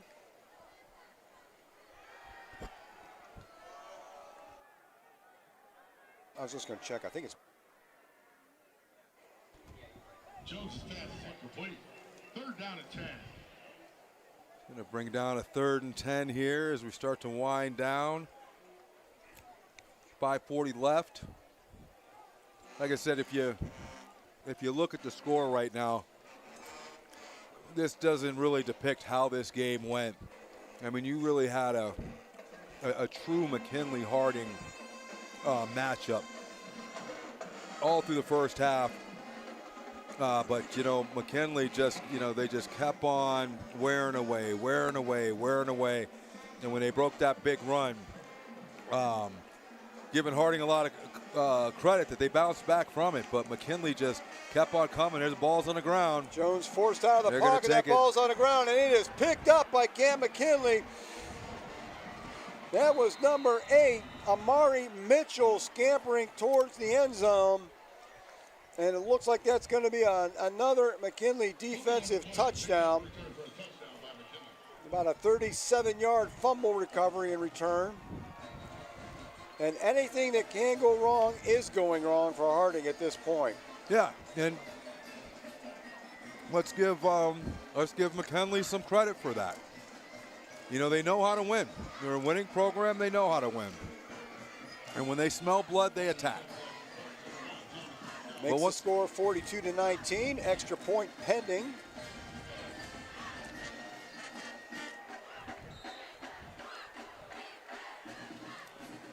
Like I said, it'll be interesting.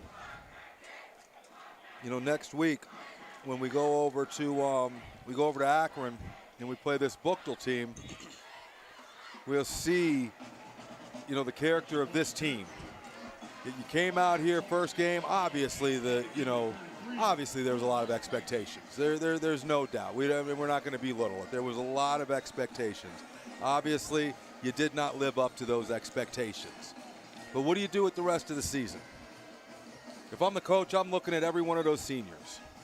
And I'm asking them, what are you going to do with the rest of your season? Because we got opportunity here. How are we going to react to this? Because it starts with you. As we mentioned, Harding is on the road next week, a Saturday night game over at Akron Buchtel. We'll be home in 2 weeks on September 5th against Massillon Perry.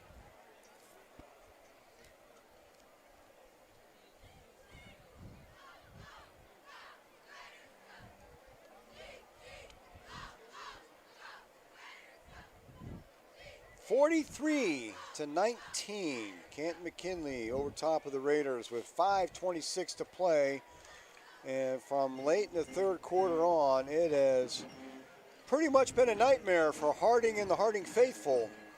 Starting off with that big 83-yard touchdown run by Kylan West, and then the 36-yard pass play to Elijah Finn from Trent Hayden, and now 2 big defensive touchdowns, the 91-yard pick 6, followed up by a 37-yard fumble recovery return. And What do they say? When it rains, it It pours. certainly did. The floodgates have opened up here in the last quarter and change. And again, squib kick picked off in the air right there. So Harding will get the ball at their own 45-yard line. Let's see, who was that? Was that Mike King? It was 20-something. 22, 20, I think it's 22. The 22? Yeah. Jeremiah Crenshaw on Jeremiah that play. Crenshaw. Some great hands. Yeah. That's not one you expect to hang on to right there. It looks like they're going to bring in, I see Jones going to the bench here. He got shaken up on that last fumble there. Preseason, he had a lower body. I saw Amir Cobb throwing passes in warm-up, so maybe Amir Cobb's going to come in and it looks like he's in quarterback there. Chores. Yeah, 15. Yep.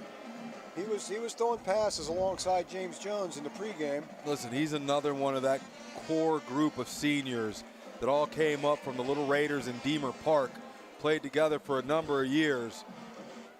Looking to see some big things out of the young man this year.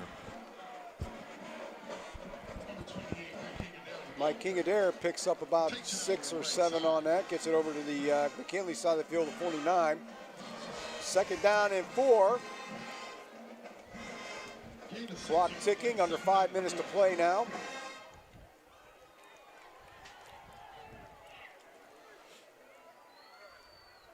You would think all the running would be a little bit early in the evening, but we've had some delays for this, that, and the other thing tonight, and it's turned into kind of a long ball game. And I still don't think we have explanation for any of them. No.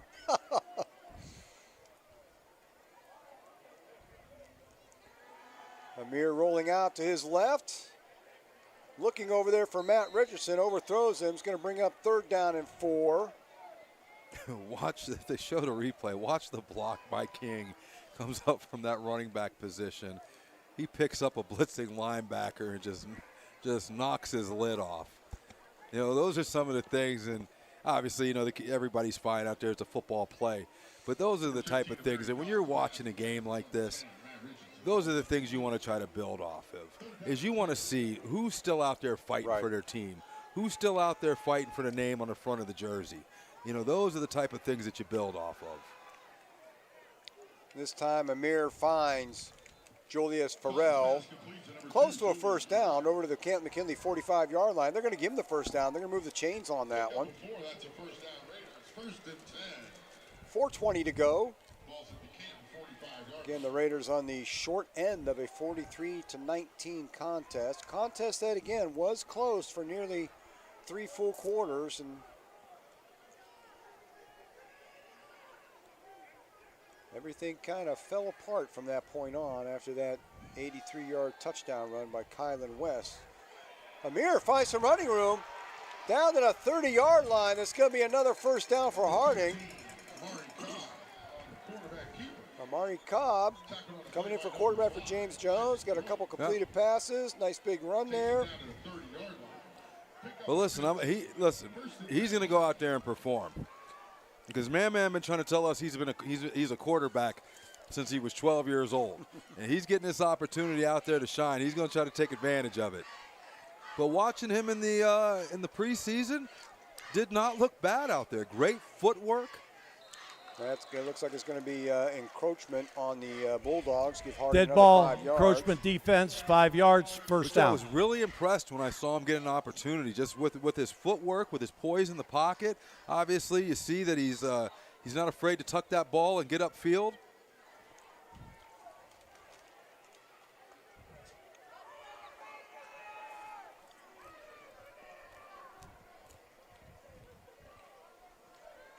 Cobb drops back, looking downfield, goes towards the end zone. Threw it into a crowd over there, looking for Kai Blutcher. Too many white shirts around that one to get that one through there. Brings up 2nd down and 5. That was 1st down and 5 due to the encroachment penalty. 2nd down and 5 now at the 25-yard line of Canton McKinley. Yeah, it'll be interesting to see as this season progresses. I mean, we saw a lot of things out of James Jones last year. Gave him that opportunity playing behind, all-world quarterback, defensive end, outside linebacker Chaz Coleman. It would be interesting when he gets an opportunity to play that quarterback position and start throwing the ball. Keeps that inside the 10, inside the 5, and Amir Cobb gets it into the end zone for a Raider touchdown with 3:05 to play, making it a 43-25 football game. Offensive line game, a lot of time. Left side cleared out there. If you watch, he steps back, he's going through his progressions, makes one guy miss, still gets his head up, looks downfield, but when he sees that wide open lane, takes off, makes a guy miss, and here's where just that tough, hard nose, Deemer Park, little Raider toughness comes in at.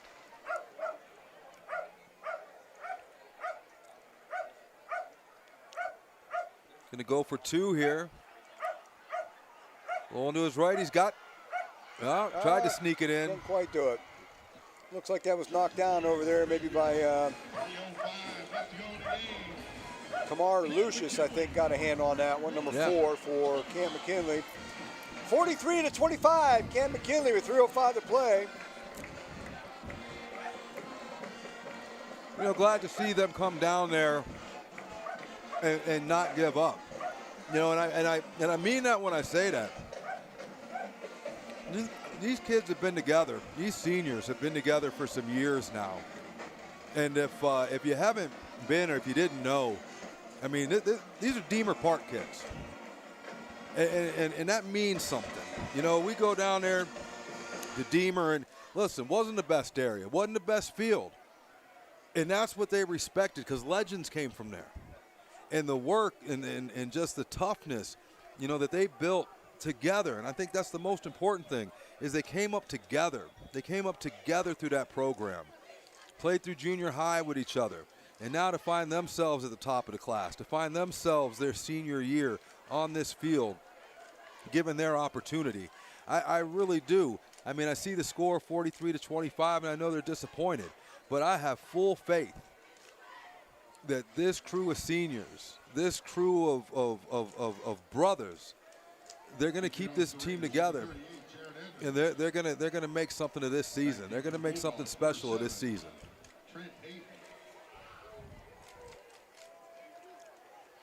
Jaron Edmonds out again to do the kicking. Edmonds has been perfect on the night. He has split the uprights 5 times, 3 field goals, and his lone extra point attempt. Harding went for 2 on that last one, so. Yeah, 2 of the big bright spots. Him, Mike King, obviously, and little squib kick out to the corner. That's going to roll out of bounds. Asa Birch, sophomore.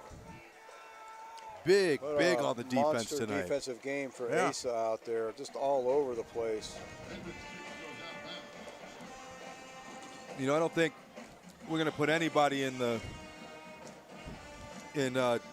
Chaz Coleman's categories right now. I mean, it's too early, first game of the season, but you just saw some real flashes of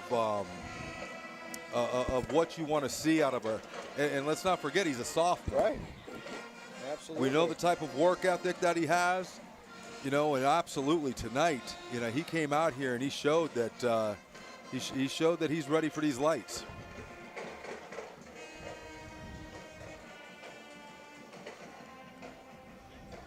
.305 to play. McKinley has elected to take the ball on the 35-yard line after the out-of-bounds kickoff by Jaron Edmonds.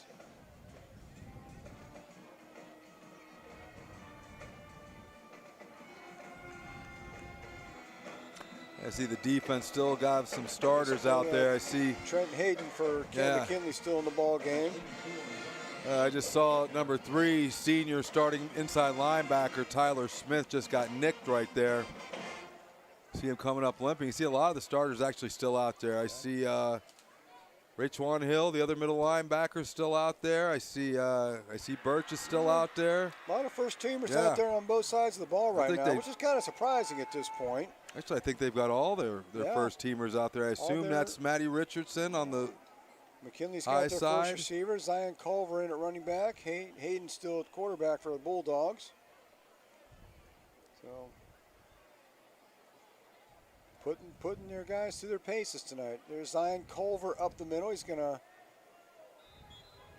bang it ahead for a couple out to about the 42-yard line. Third down and a long 3 coming up.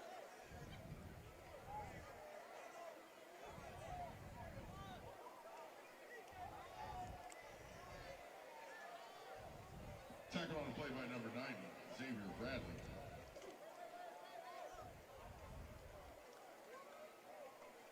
Yeah, this game did stretch.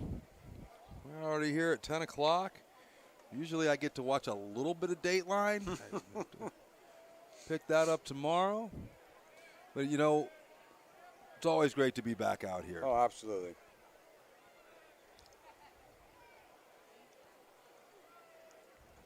Zion Culver gets it close to first down. He's not gonna quite pick it up. It's gonna be fourth down, and about the length of a football over there is what they're gonna need.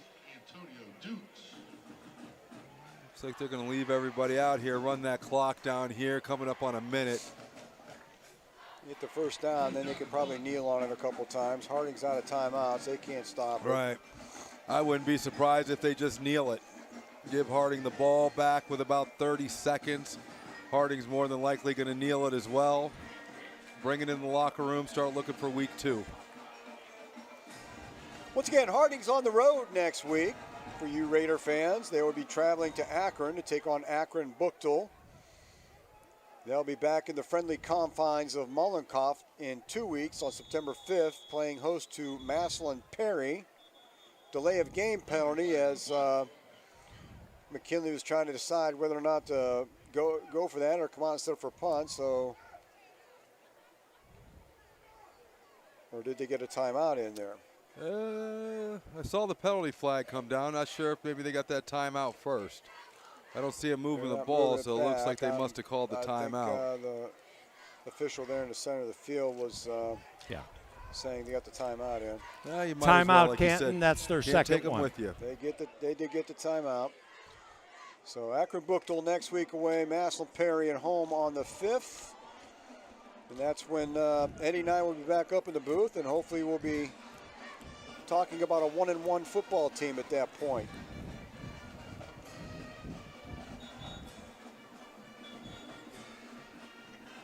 First game, a lot of football to be played this year for the Raiders.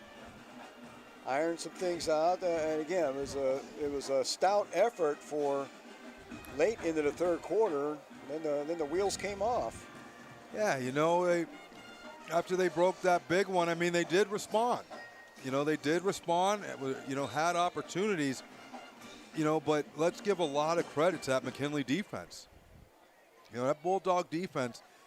Harding was inside the 20, I believe, 4 different occasions at least tonight. And we're only able to manage. And just into the end zone. Only able to manage 3 points on each one of those. I mean, that's you know, obviously I'm sure Coach Richardson will tell you that they missed some execution on some plays. But you also got to give some credit to that McKinley defense for stepping up when it came down to it. 4 trips to the red zone and only able to come away with 12 points. Yeah.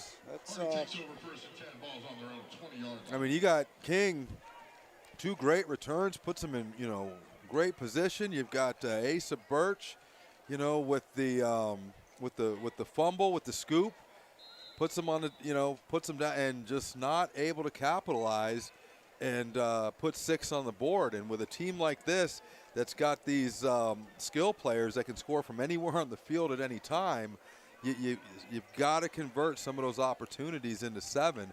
Unfortunately, just wasn't able to do that early tonight. And, you know, hence the McKinley being able to run away with this game. Amir Cobb dead ball, remains delay in of there game, at quarterback. offense, 5 yards, first down.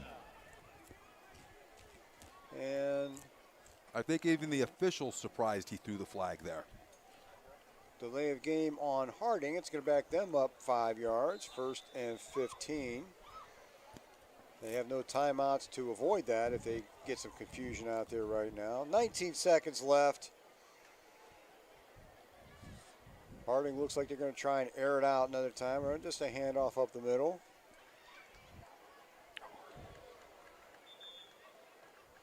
Try to get a number on that. Is that number 20?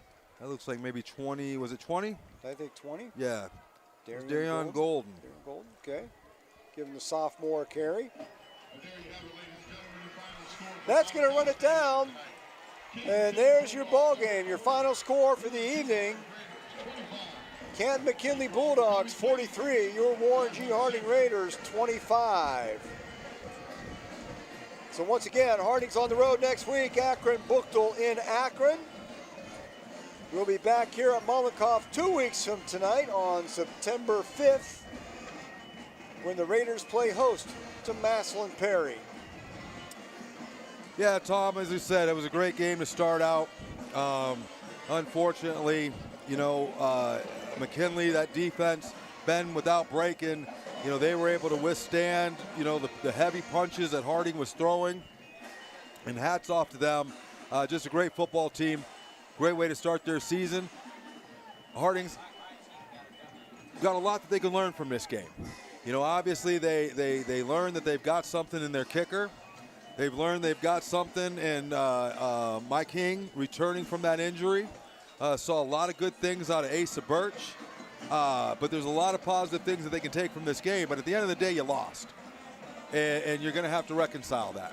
And I'm sure with this coaching staff, these players, these seniors, that's what it's going to be. They're going to forget about this game.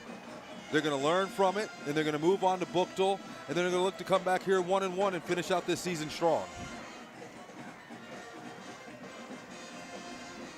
So that will about do it for us from here at Mollenkopf tonight. Go out and enjoy the rest of your weekend, folks. And stay tuned. We'll be back here in 2 weeks. And again, hopefully a 1-1 ball club as Canton runs their win streak against the Raiders up to 6 games now. But as you said, Ed, that's behind them. There's no place to look forward now. That's right.